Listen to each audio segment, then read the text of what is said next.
നിങ്ങളുടെ മുമ്പിൽ ആര് വന്നു പെട്ടാലും അവരോട് വല്ലതും കഴിച്ചോ എന്നൊരു ചോദ്യം ചോദിച്ചാൽ വളരെ നന്നായിരിക്കും. എന്റെ വീട്ടിൽ ആര് വന്നാലും എപ്പോ വന്നാലും ലഭ്യമായ ആഹാരം അവർക്ക് കൊടുക്കുവാൻ എന്റെ മാതാവായാലും ശരി, എന്റെ ഭാര്യ ആയാലും ശരി, എന്റെ മക്കളായാലും ശരി അവരോട് പറഞ്ഞിട്ടുണ്ട്. വീട്ടിൽ എന്താ ഉള്ളത് അത് വരുന്നവർക്ക് കൊടുക്കണം.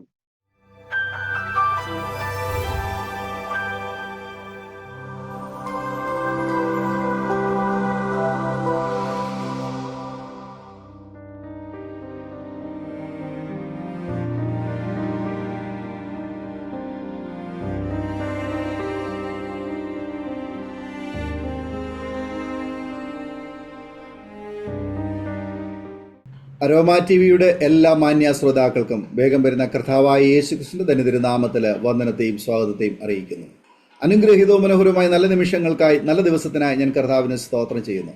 പ്രേക്ഷകരോടൊപ്പം വീണ്ടും അനുഗ്രഹിക്കപ്പെട്ട ജീവിതാനുഭവവും ദൈവം നടത്തിയ അത്ഭുതകരമായ വഴികളെക്കുറിച്ച് പങ്കുവയ്ക്കേണ്ടതിന് ഇന്ന് നമ്മൾ ക്ഷണം സ്വീകരിച്ച് ജോയിൻ ചെയ്തിരിക്കുന്നത് കർത്താവിൻ്റെ വിലപ്പെട്ട ദാസൻ പാസ്റ്റർ MC അജീഷ് അവറുകളാണ്. തൻ്റെ ജീവിതാനുഭവം പ്രേക്ഷകർക്ക് ഒരു അനുഗ്രഹമായി തരേണ്ടതിന് ശ്രദ്ധയോടെ പ്രാർത്ഥനയോടെ സ്കിപ്പ് ചെയ്യാതെ അവസാനം വരെ ഈ വീഡിയോ കാണുകയും കേൾക്കുകയും ചെയ്യാം.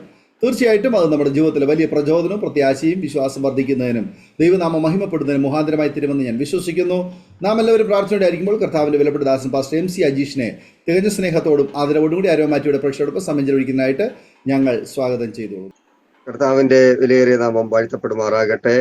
ഇന്ന് ഈ അരോമ TVയിലേക്ക് സാക്ഷ്യാനുഭവങ്ങൾ പങ്കുവെക്കുവാൻ എന്നെ ക്ഷണിച്ച വിലപ്പെട്ട കർത്താവിന്റെ ദാസനോടും ഈ മാധ്യമത്തോടുമുള്ള നന്ദിയും കടപ്പാടും ആദ്യമേ അറിയിച്ചു കൊള്ളുന്നു. അതോടൊപ്പം ഞാൻ എന്നെ ഒന്ന് പരിചയപ്പെടുത്താം. എൻ്റെ പേര് MC അജീഷ് എന്നാണ്. മുഴുവൻ പേര് മുല്ലശ്ശേരിൽ ചന്ദ്രമിത്രൻ അജീഷ് എന്നാണ്. ചുരുക്കമായി MC അജീഷ് എന്നറിയപ്പെടുന്നു. ഞാൻ ഒരു ഹൈന്ദവ പശ്ചാത്തലത്തിലാണ് ജനിച്ച് വളർത്തപ്പെട്ടത്. എൻ്റെ പിതാവിൻ്റെ പേര് മുല്ലശ്ശേരിൽ ചന്ദ്രമിത്രൻ, എൻ്റെ മാതാവിൻ്റെ പേര് കമലമ്മ എന്നാണ്. 1985 ആദ്യമായി ഒരു ഹൈന്ദവ കുടുംബത്തിൽ നിന്ന് എൻ്റെ മാതാവാണ് ക്രിസ്തുവിനെ അറിഞ്ഞ് ഈ ക്രിസ്തീയ വിശ്വാസത്തിലേക്ക് വരുവാനിടയായി തീർന്നു. എനിക്ക് ഏകദേശം 9 മാസം പ്രായമുള്ളപ്പോൾ എൻ്റെ പിതാവിൻ്റെ ഭവനത്തിൽ നിന്നും എന്നെയും എൻ്റെ ജ്യേഷ്ഠ സഹോദരനെയും എടുത്തുകൊണ്ട് 2 വയസ്സ് പ്രായമുള്ള ജ്യേഷ്ഠ സഹോദരനെയും 9 മാസം പ്രായമുള്ള എന്നെയും എടുത്തുകൊണ്ട് സാഹചര്യവശാൽ മാതാവിന്റെ സ്വഭവനത്തിലേക്ക് മടങ്ങിപ്പോകേണ്ട ഒരവസ്ഥ എൻ്റെ മാതാവിനുണ്ടായി. അങ്ങനെ ഞങ്ങൾ വളർന്നതൊക്കെയും പത്തനംതിട്ട ജില്ലയിൽ കൂടൽ എന്ന് പറയുന്ന വില്ലേജിൽ രാക്ഷസൻ പാറ എന്ന് പറയുന്ന, ഇപ്പോൾ ടൂറിസത്തിന് വേണ്ടിയൊക്കെ ഏറ്റെടുത്തിരിക്കുന്ന ആ രാക്ഷസൻ പാറയുടെ മുകളിൽ ആണ് ഞങ്ങൾ താമസിച്ചിരുന്നത്. അവിടെ എൻ്റെ മാതാവിൻ്റെ മാതാപിതാക്കൾ, മാതാവിൻ്റെ 2 സഹോദരന്മാർ, അവരുടെ 4 സഹോദരിമാരൊപ്പം ഞങ്ങൾ 2 കുഞ്ഞുങ്ങളും ആ ദേശത്താണ് വളർന്നത്. ഹിന്ദു ഈഴവ കുടുംബം എന്ന രീതിയിൽ പൂജയും മറ്റ് കാര്യാദികളും വീട്ടിലും, തുടർന്ന് സ്വന്തമായി കുടുംബക്ഷേത്രങ്ങളും മറ്റുമുള്ള കുടുംബത്തിലാണ് ഞങ്ങൾ വളർത്തപ്പെട്ടത്. എന്നാൽ 1985 കാലഘട്ടമൊക്കെ ആയപ്പോഴത്തേന് എൻ്റെ സഹോദരന്, എൻ്റെ ജ്യേഷ്ഠൻ, അദ്ദേഹത്തിന് 6 വയസ്സ് വരെയൊക്കെ ജന്നി എന്ന് പറയുന്ന അപസ്മാരം എന്ന് പറയുന്ന അസുഖത്താൽ വല്ലാണ്ട് ഭാരപ്പെട്ട് പല പ്രാവശ്യവും മരണത്തിന്റെ വക്കോളം എത്തിയപ്പോൾ എൻ്റെ അമ്മ ഈ കുഞ്ഞിനെ കയ്യിലെടുത്ത് വെച്ച്, ഏതെങ്കിലും ഈ ലോകത്ത് ജീവിക്കുന്ന ഒരു ദൈവമുണ്ടെങ്കിൽ അതിനെ എനിക്കൊന്ന് വെളിപ്പെടുത്തി തരണം, എൻ്റെ കുഞ്ഞിനെ മരണത്തിൽ നിന്ന് രക്ഷിക്കണം. അത് ഞങ്ങൾ വിശ്വസിക്കുന്ന 33 കോടി ദേവന്മാരിൽ ആരെങ്കിലും ഒരാളാണെങ്കിലോ, അതല്ല മുസ്ലിംകൾ വിശ്വസിക്കുന്ന അള്ളാഹു ആണെങ്കിലോ, അതുമല്ല ക്രിസ്ത്യാനികൾ വിശ്വസിക്കുന്ന യേശു ക്രിസ്തുവാണെങ്കിലോ, ആരാണ് ആ ദൈവമെന്ന് എനിക്ക് വെളിപ്പെടുത്തി തരണമെന്നുള്ള എൻ്റെ അമ്മയുടെ പ്രാർത്ഥന സാക്ഷാൽ ജീവനുള്ള ദൈവം കേൾക്കുകയും ആ മരണകരമായ അവസ്ഥയിൽ എൻ്റെ ജ്യേഷ്ഠൻ പിടഞ്ഞുകൊണ്ടിരിക്കുമ്പോൾ നസ്രയനായ യേശു ക്രിസ്തു ക്രൂശിതനായി നിൽക്കുന്ന ആ രൂപം എന്റെ അമ്മയ്ക്ക് ദൈവം വെളിപ്പെടുത്തി കൊടുക്കുകയും ആരും സുവിശേഷം അറിയിക്കാതെ യേശുക്രിസ്തുവിന്റെ ദർശനം സ്വയം പ്രാപിച്ച് ഈ ക്രിസ്തു വിശ്വാസത്തിലേക്ക് എത്തപ്പെട്ട ഒരു മാതാവിന്റെ ഇളയ മകനാണ് ഞാൻ. എന്റെ ജ്യേഷ്ഠൻ അഖിലേഷ്, അദ്ദേഹം ചെന്നൈയിൽ താമസിച്ചുകൊണ്ട് കർത്താവിന്റെ വേലയിലായിരിക്കുന്നു. കുഷ്ഠരോഗികളുടെ ഇടയിലുള്ള പ്രവർത്തനവുമായി അതുമായി ബന്ധപ്പെട്ട വിഷയങ്ങളുമായി അഖിലേഷ് MC എന്നാണ് അദ്ദേഹത്തിന്റെ പേര്. അദ്ദേഹം തമിഴ്നാട്ടിൽ ചെന്നൈയിൽ താമസിച്ച് പ്രവർത്തിച്ചുകൊണ്ടിരിക്കുന്നു. സഹോദരൻ എന്നെക്കാട്ടിൽ 1.5 വയസ്സ് മൂപ്പ് മാത്രമേ ഉള്ളൂ. ഞങ്ങള് ഒരുമിച്ച് അങ്ങനെ ഭവനത്തിലായിരുന്നു. ക്രിസ്തുവിനെ അറിയുവാൻ ആ സമയത്ത് ഭാഗ്യമുണ്ടായി. പെന്തക്കോസ്ത് എന്താണെന്നോ ഈ വിശ്വാസം എന്താണെന്നോ ഒന്നും അറിയാത്ത രീതിയിൽ സഭകൾ അന്വേഷിച്ച് എൻ്റെ അമ്മ കൂടൽ വില്ലേജിൽ തന്നെ ഞങ്ങളുടെ വീട്ടിൽ നിന്ന് ഏകദേശം ഒരു 4 കിലോമീറ്റർ മാറി പോത്തുപാറ എലിക്കോട് എന്ന് പറയുന്ന സ്ഥലത്ത് ഒരു അസംബ്ലീസ് ഓഫ് ഗോഡിന്റെ സഭ കണ്ടെത്തുകയും അവിടെ എൻ്റെ അമ്മ പ്രാർത്ഥനയ്ക്ക് പോകുവാൻ ഇടയായി. ആദ്യമൊക്കെ ആ സഭക്കാർക്കും ഭയങ്കര ബുദ്ധിമുട്ടായിരുന്നു. കാരണം ഞങ്ങളുടെ കുടുംബ പശ്ചാത്തലമൊക്കെ അറിയാവുന്നത് കൊണ്ടും എൻ്റെ ഗ്രാൻഡ് ഫാദർ, എൻ്റെ അമ്മയുടെ പിതാവ്, ആ നാട്ടിൽ അറിയപ്പെട്ട ഒരു മാന്യ അദ്ദേഹം ആയതുകൊണ്ടും രാക്ഷസംപാറ ചെല്ലപ്പസ്വാമി അവർകൾ എന്ന് പറഞ്ഞാൽ ആ നാട്ടിൽ ഒരുമാതിരിപ്പെട്ട ആൾക്കാരെല്ലാം അറിയുകയും ചെയ്യുന്നതും ആ ദേശത്തുള്ള ഏകദേശം വരുന്ന SNDP സമൂഹം മുഴുവൻ എൻ്റെ മാതാവിന്റെ പിതാവിന്റെയും അവരുടെ ബന്ധുമിത്രാദികളായതിനാലും എല്ലാവരും പരസ്പരം അറിയുന്നതിനാലും ഞങ്ങളെ ഉൾക്കൊള്ളുവാൻ ആൾക്കാർക്ക് ആദ്യമേ ഒരു ഭയമുണ്ടായി. എന്നാൽ പിന്നീട് അവിടെ ഉണ്ടായിരുന്ന കർത്താവിന്റെ ദാസൻ പാസ്റ്റർ TD ജോർജ് കുട്ടി അവർകൾ കൈക്കൊള്ളുകയും തന്മൂലം ആ സഭയിലേക്ക് ഞങ്ങൾ പോകുകയും ചെയ്യാനിടയായി. എന്നാൽ ഞങ്ങളുടെ കുടുംബത്തിൽ ആർക്കും ഈ അവസരങ്ങൾ അറിയുകയുണ്ടായിരുന്നില്ല. അങ്ങനെ അമ്മ സ്നാനപ്പെടുവാൻ തീരുമാനമെടുത്തു കഴിഞ്ഞപ്പോൾ 1987-ൽ 85-ൽ സ്നാനപ്പെടുവാൻ തീരുമാനമെടുത്തു കഴിഞ്ഞപ്പോൾ വലിയ വിഷയങ്ങളുണ്ടായി. സ്നാനപ്പെടുന്നത് കുടുംബക്കാരെങ്ങനെയോ അറിഞ്ഞു സ്നാനപ്പെടുന്നു. ഇപ്പോൾ അമ്പലത്തിൽ പോകുന്നില്ല. എല്ലാ ഞായറാഴ്ചയും കുളിച്ച് വെള്ളവസ്ത്രമെടുത്ത് എൻ്റെ അമ്മ പോയിരുന്നത് അമ്പലത്തിലേക്കായിരുന്നു. ആ കുടുംബക്ഷേത്രം എൻ്റെ അമ്മയുടെ പിതാവിന്റെ സഹോദരിയും കുടുംബവും നടത്തിയിരുന്ന ക്ഷേത്രമായിരുന്നു. ആ അമ്പലത്തിൽ ചെന്ന് ഭാഗവതം വായിക്കുന്നത് എൻ്റെ അമ്മയായിരുന്നു. അപ്പോൾ കുളിച്ച് വെള്ളവസ്ത്രം കൊടുത്ത് എല്ലാ ഞായറാഴ്ചയും ഇങ്ങനെ പൊക്കോണ്ടിരുന്നയാൾ ചില ഞായറാഴ്ചകളായി അമ്പലത്തിൽ ചെല്ലാറില്ല. അതവരന്വേഷിച്ചപ്പോൾ കുളിക്കുന്നു, വെള്ളവസ്ത്രം കൊടുക്കുന്നു, അതെല്ലാം ഓക്കെ, പക്ഷെ പോകുന്നത് എങ്ങോട്ടൊന്നും മനസ്സിലായില്ല. വെള്ളവസ്ത്രം കൊടുത്തുകൊണ്ട് പോയത് അമ്പലത്തിലേക്കല്ല, സത്യദൈവത്തെ ആരാധിക്കാനെന്ന് മനസ്സിലാക്കിയപ്പോൾ അല്പമായ പ്രതികൂലങ്ങൾ ഭവനത്തിൽ നിന്നുണ്ടായി. അതിന്റെ മുഖാന്തരമായിട്ട് 1987-ൽ ഏക ആശ്രയമായിരുന്ന എൻ്റെ അമ്മയുടെ പിതാവിന്റെ ഭവനത്തെയും വിട്ട് ക്രിസ്തുവിന് വേണ്ടി ഞങ്ങൾക്ക് ഇറങ്ങേണ്ടതായിട്ട് വന്നു. ആ സ്ഥലം ഉപേക്ഷിക്കപ്പെടേണ്ടതായിട്ട് വന്നു. ദൈവം കാണിച്ചു തന്ന മുഖാന്തരങ്ങൾ അനുസരിച്ച് അമ്മ ഞങ്ങൾ 2 മക്കളെയും കൈക്ക് പിടിച്ച് യാത്ര തുടർന്നു. ഞാന് 1-ാം ക്ലാസ്സിൽ പഠിക്കുമ്പോഴാണ് അമ്മ വിശ്വാസത്തിലേക്ക് വരുന്നത്. ഞാൻ 3-ാം ക്ലാസ് പഠിത്തം കഴിഞ്ഞ് 4-ാം ക്ലാസ്സിലേക്ക് ആകുമ്പോഴേക്കും ഏകദേശം 1.5 വർഷം കഴിഞ്ഞപ്പോഴത്തേന് ഞങ്ങൾക്ക് ഞങ്ങളുടെ വീട് ഉപേക്ഷിച്ചിറങ്ങേണ്ട സാഹചര്യം ഉണ്ടായി. അമ്മ ഭർത്താവിനാൽ ഉപേക്ഷിക്കപ്പെട്ട്, കുടുംബക്കാരാൽ ഉപേക്ഷിക്കപ്പെട്ട്, ഒരു സ്ത്രീയും 27 വയസ്സ് മാത്രം പ്രായമുള്ള ഒരു സഹോദരിയും 2 ആൺകുഞ്ഞുങ്ങളുമായി ഇറങ്ങി വന്നപ്പോൾ കൈക്കൊള്ളാൻ അനേകർക്ക് ബുദ്ധിമുട്ടുണ്ടായപ്പോൾ ഇന്ന് ഗുജറാത്തിൽ ആനന്ദ് എന്ന് പറയുന്ന സ്ഥലത്ത് കർത്താവിന്റെ വേലയിലായിരിക്കുന്ന പാസ്റ്റർ പൊന്നച്ചൻ സുശീല ദമ്പതികൾ, അവർക്ക് ആ പ്രദേശത്ത് ഒരു ചെറിയ വീടും മൺകട്ട കെട്ടിയ ഓടിട്ട ചെറിയൊരു വീടും അല്പസ്ഥലവും ഉണ്ടായിരുന്നു. അവരുടെ വീട്ടിൽ ഞങ്ങളെ താമസിപ്പിക്കുകയും ഒരു മുറിയിൽ ഞങ്ങളെ താമസിപ്പിക്കുകയും ഇനി ഞങ്ങൾക്ക് സ്കൂളിങ്ങിനും 4-ാം ക്ലാസ് വരെയുള്ള വിദ്യാഭ്യാസത്തിനും മറ്റുമുള്ള സാഹചര്യങ്ങൾ ഒരുക്കി തരികയും ചെയ്തു.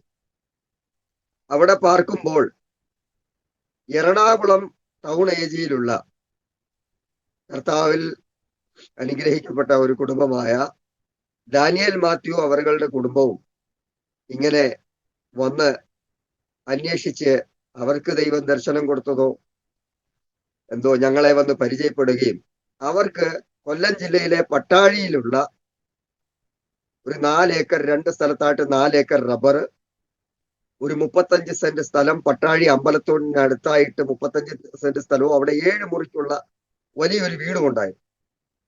ഞങ്ങളെ അവർ കൊണ്ടുവന്ന് ആ വീട്ടിൽ താമസിക്കുന്നതിനോടൊപ്പം എൻ്റെ അപ്പയ്ക്ക് റബ്ബർ ടാപ്പിംഗ് ചെയ്യുന്നതിന് വേണ്ടി അവരുടെ 2 ഏക്കർ വസ്തു, ഞങ്ങൾ ഇപ്പോൾ താമസിക്കുന്ന പട്ടാഴി പന്തപ്ലാവ് എന്ന് പറയുന്ന സ്ഥലത്ത് ഉള്ള അവരുടെ 2 ഏക്കർ വസ്തുവിൽ റബ്ബർ ടാപ്പിംഗ് ചെയ്ത് ഉപജീവനം കഴിക്കുവാനുള്ള ഒരു വകയും ദൈവമായിട്ട് ഒരുക്കി തന്നു. അങ്ങനെ ഞങ്ങൾ അറിയാത്ത ദേശമായ, ഞങ്ങൾ കണ്ടിട്ടോ ഇല്ല കേട്ടിട്ടോ ഇല്ലാത്ത ദേശമായ പട്ടാഴിയിലേക്ക്, അന്ന് ഞങ്ങൾക്ക് ആകെപ്പാടെ അറിയാവുന്നത് ഞങ്ങളുടെ സ്ഥലത്ത് നിന്ന് ഇടവും വലവും പത്തനാപുരം, കോന്നി എന്നീ 2 ടൗണുകളാണ്. അങ്ങനെ ഈ പട്ടാഴിയിലേക്ക് വന്നു. പ്രാർത്ഥനകളും ഉപവാസങ്ങളും നടക്കുമ്പോൾ ദൈവദാസന്മാർ എന്റെയും ജ്യേഷ്ഠന്റെയും തലയിൽ കൈവച്ച് പലപ്പോഴായി ദൈവാലോചന ചെറുപ്പത്തിൽ പറഞ്ഞത് ഇന്നും ഞാൻ ഓർക്കുന്നുണ്ട്. അവര് പറഞ്ഞു, സഹോദരി, നിന്റെ 2 മക്കളെയും ദൈവം 2 പട്ടണത്തിൽ കൊണ്ടുപോയി അനുഗ്രഹിക്കും എന്ന് പറഞ്ഞു. അന്ന് ഞാനും ജ്യേഷ്ഠനും പരസ്പരം മുഖാമുഖം നോക്കിയിട്ട് ഞങ്ങൾ പറയുന്ന ഒരു കാര്യമുണ്ട്, എടാ നീ കോന്നിയിലാണെങ്കിൽ ഞാൻ പത്തനാപുരത്തായിരിക്കും. കാരണം ഞങ്ങൾക്ക് ആകെപ്പാടെ കേരളത്തിൽ പരിചയമുള്ള 2 സിറ്റി ഈ കോന്നിയും പത്തനാപുരവുമായിരുന്നു. കുഞ്ഞുങ്ങളല്ലേ, അങ്ങനെ ഞങ്ങൾ പറയുമായിരുന്നു. എന്നാൽ ഇന്ന് അതിന്റെ ഇടയ്ക്കൂടെ ഒന്ന് പറഞ്ഞുകൊള്ളട്ടെ, സ്വർഗസ്ഥനായ ദൈവം എന്നെ ഡൽഹി എന്ന മഹാനഗരത്തിലും എൻ്റെ ജ്യേഷ്ഠനെ ചെന്നൈ എന്ന മഹാനഗരത്തിലും കൊണ്ടുപോയി ഞങ്ങളെ അവിടെ മാനിക്കുകയും കർത്താവിന്റെ വേലയിൽ ഞങ്ങളെ ഉറപ്പിച്ചു നിർത്തുകയും ചെയ്യുന്നു. എൻ്റെ വചനം കേൾക്കുന്ന, ഈ സാക്ഷ്യം കേൾക്കുന്ന ദൈവജനത്തോടായി ഞാൻ പറയട്ടെ, ദൈവം നമ്മളോട് എപ്പോ പറഞ്ഞതായാലും എവിടെ വെച്ച് പറഞ്ഞതായാലും ദൈവത്തിന്റെ ഒരു പ്രോമിസിനെ പോലും നമ്മൾ അവിശ്വസിച്ചു പോകരുത്. സ്വർഗസ്ഥനായ ദൈവം ചെയ്ത പ്രോമിസുകളെല്ലാം ഉവ്വ് ഉവ്വ് എന്നാണ്. അവരത് നടത്തുവാൻ സർവശക്തനുമാണ്. ഞാൻ പറയട്ടെ, അങ്ങനെ ഞങ്ങൾ പട്ടാഴിയിൽ എൻ്റെ 5, 6 ക്ലാസ്സുകളിലെയും ജ്യേഷ്ഠന്റെ 7, 8 ക്ലാസ്സുകളിലെയും പഠനം പട്ടാഴി ഗവൺമെന്റ് ഹൈസ്കൂളിൽ നടന്നുകൊണ്ടിരിക്കവേ ഈ പട്ടാഴിയിൽ ഞങ്ങളെ കൊണ്ടുവന്ന മാന്യ കുടുംബം ഞങ്ങളോട് പറഞ്ഞിരുന്നത്, 2 വർഷം ഞങ്ങളുടെ ഭവനത്തിൽ താമസിച്ചുകൊണ്ട് ഞങ്ങളുടെ റബ്ബറിന്റെ കാര്യങ്ങളൊക്കെ നോക്കി നടത്തിയാൽ മാസം ഒരു നിശ്ചിത തുക നിനക്ക് ചെലവിന് തരും. മീതി തുകയ്ക്ക് 2 വർഷം കഴിയുമ്പോൾ നിനക്ക് 10 സെന്റ് സ്ഥലവും ഒരു കൊച്ചു വീടും വെച്ച് തരാം എന്ന പ്രോമിസിലാണ് ഞങ്ങളെ ഇവിടേക്ക് കൊണ്ടുവന്നത്. അങ്ങനെ കൊണ്ടുവന്ന് 2 വർഷം അവിടെ താമസിച്ചു കഴിഞ്ഞപ്പോൾ സാത്താൻ ഇടപെട്ടതോ മനുഷ്യൻ ഇടപെട്ടതോ ഒന്നും ഇന്നും എനിക്കറിയില്ല. ഈ 2 വർഷം പൂർത്തിയാകുന്ന സമയത്ത് അവർ ഞങ്ങളോട് പറഞ്ഞു, ഒരു സുപ്രഭാതത്തിൽ പറഞ്ഞു, നിങ്ങൾ ഇവിടെ നിന്ന് ഇന്ന് ഇറങ്ങണം. മാർച്ച് 31-ാം തീയതി സ്കൂളിലെ എക്സാം തീരുന്നതിന്റെ തലേ ദിവസം, ഒരു എക്സാം കൂടെ ബാക്കിയുള്ളപ്പോൾ ഞങ്ങളോട് പറഞ്ഞു, ഇപ്പോൾ ഇവിടുന്ന് ഇറങ്ങണം.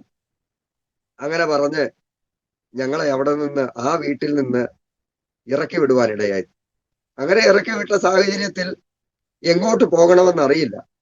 അപ്പോഴും ഉള്ള 4 പാത്രങ്ങളും അത്യാവശ്യം തുണിയും ലുങ്കിക്കകത്തൊക്കെ കെട്ടി, ഞാൻ ആ പദങ്ങളൊന്നും ഉപയോഗിക്കുന്നില്ല, നാടോടികൾ നടക്കുന്നത് പോലെ ഞങ്ങൾ നടക്കേണ്ട സ്ഥിതി ഉണ്ടായി.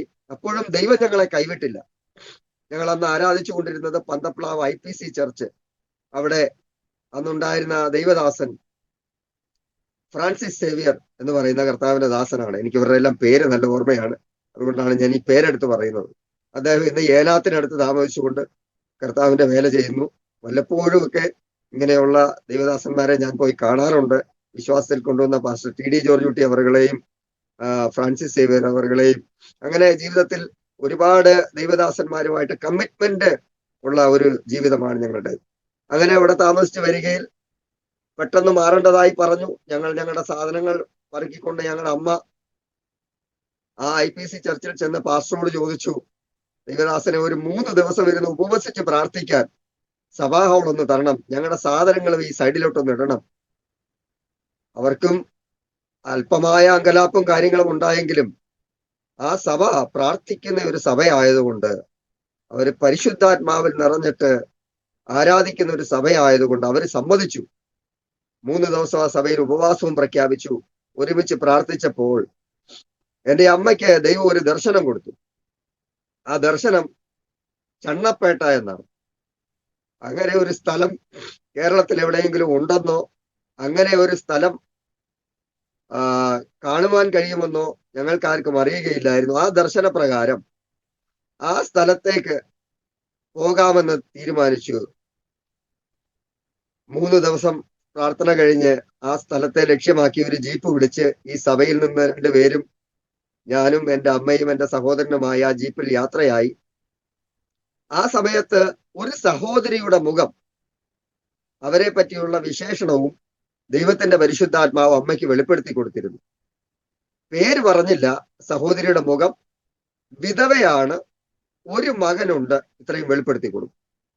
ആ വെളിപ്പാടിൻ പ്രകാരം ഞങ്ങള് യാത്ര ചെയ്തു, അന്വേഷിച്ച് അങ്ങനെ ചെന്നതിൻ പ്രകാരം ചണ്ണപ്പേട്ടയ്ക്കടുത്ത് മണ്ണൂർ എന്ന് പറയുന്ന സ്ഥലത്തെ അസംബ്ലീസ് ഓഫ് ഗോഡ് ചർച്ചിലേക്കാണ് ഞങ്ങൾ ചെന്ന് കയറിയത്. പലയിടത്ത് അന്വേഷിച്ചിട്ട് അവിടെ ചെന്ന് കയറുമ്പോൾ ആ ചർച്ച് അടച്ചിട്ടിരിക്കുകയാണ്. അവിടെ ദൈവദാസനില്ല, ആരുമില്ല. എന്നാലും അവിടെ അടുത്തുള്ള ഒരു ഭവനത്തിൽ അവർ പറഞ്ഞു, ഇന്ന് ഇവിടെ സ്നാനം നടക്കുന്നുണ്ട്. തൊട്ടു താഴെ ഒരു ആറുണ്ട്, പുത്താർ എന്നാണ് ആറിന്റെ പേര്. ഇത്തിക്കരയാറാണ്, പുത്താർ ജംഗ്ഷൻ. ആ ജംഗ്ഷനിൽ കടവിൽ ആ സ്നാനം നടക്കുന്നു, ഇവിടെയുള്ളവർ അവിടെ കാണും, അവിടേക്ക് പോയാൽ മതിയെന്ന് പറഞ്ഞ് അവിടേക്ക് ചെല്ലുമ്പോൾ അവിടെ സ്നാനം നടക്കുകയാണ്. ദൈവകൃപയാൽ ഞങ്ങളെ വിശ്വാസത്തിൽ കൊണ്ടുവന്ന പാസ്റ്റർ TD ജോർജുട്ടി അവറുകളാണ് അന്ന് ആ സഭയുടെ ശുശ്രൂഷകൻ. അമ്മയോട് ചോദിച്ചു, മോളെ നീ എന്താണ് ഇവിടേക്ക് വന്നത്?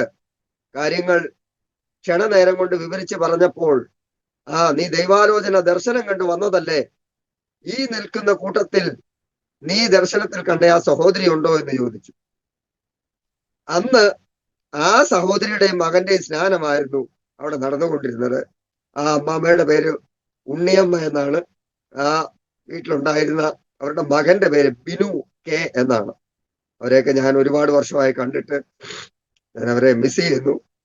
ഓക്കെ, അങ്ങനെ ഏകദേശം 6 മാസത്തോളം ഞങ്ങള് ആ ഉണ്ണിയമ്മയുടെ ഭവനത്തിൽ പാർക്കുകയും അവിടെ കുന്നുവിളയിൽ എന്ന് പറയുന്ന അസംബ്ലീസ് ഓഫ് ഗോഡ് ചർച്ചിനോട് ചേർന്നുള്ള ഒരു ഭവനത്തിൽ എൻ്റെ അമ്മയ്ക്ക് റബ്ബർ ടാപ്പിങ്ങിനുള്ള തൊഴിലവസരങ്ങൾ ഉണ്ടാകുകയും ചെയ്തു. ഞാൻ പറയട്ടെ, ഈ കുന്നുവിളയിൽ ഫാമിലി ഒരു യാഥാസ്ഥിക മാർത്തോമ കുടുംബമാണ്. വലിയ ധനാഢ്യന്മാരാണ്. അവരുടെ വീട്ടിൽ റബ്ബർ ടാപ്പിങ്ങിന് എൻ്റെ അമ്മയ്ക്ക് ജോലി ലഭിച്ചു. ഇന്ന് ഞാൻ പറയട്ടെ, എൻ്റെ അമ്മ അവരോടും സുവിശേഷം അറിയിക്കുമായിരുന്നു.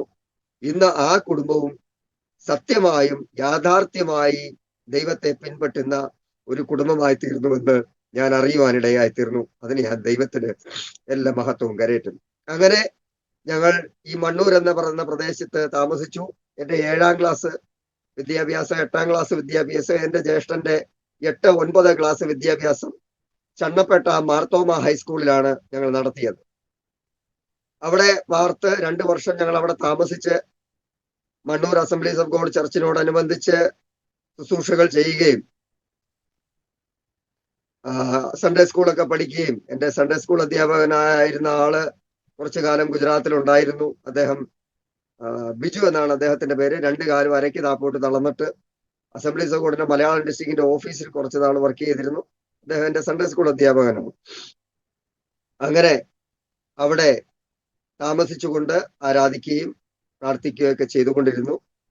ഈ സമയത്ത് ഞങ്ങൾ എവിടെയാണെന്ന് ഞങ്ങളുടെ കുടുംബക്കാരിങ്ങനെ അന്വേഷിച്ചുകൊണ്ടിരിക്കും. കുടുംബക്കാർ ഞങ്ങളെ അന്വേഷിച്ച് കണ്ടെത്തുന്ന സമയത്ത് ദൈവം ഞങ്ങളെ ആ സ്ഥലത്ത് നിന്ന് മാറ്റും. അങ്ങനെയാണ് ഇത് സംഭവിച്ചുകൊണ്ടിരുന്നത്. കാരണം എൻ്റെ ഗ്രാൻഡ് ഫാദറും ഗ്രാൻഡ് മദർ ഒക്കെ ഞങ്ങളെ അന്വേഷിച്ചുകൊണ്ടേയിരുന്നു.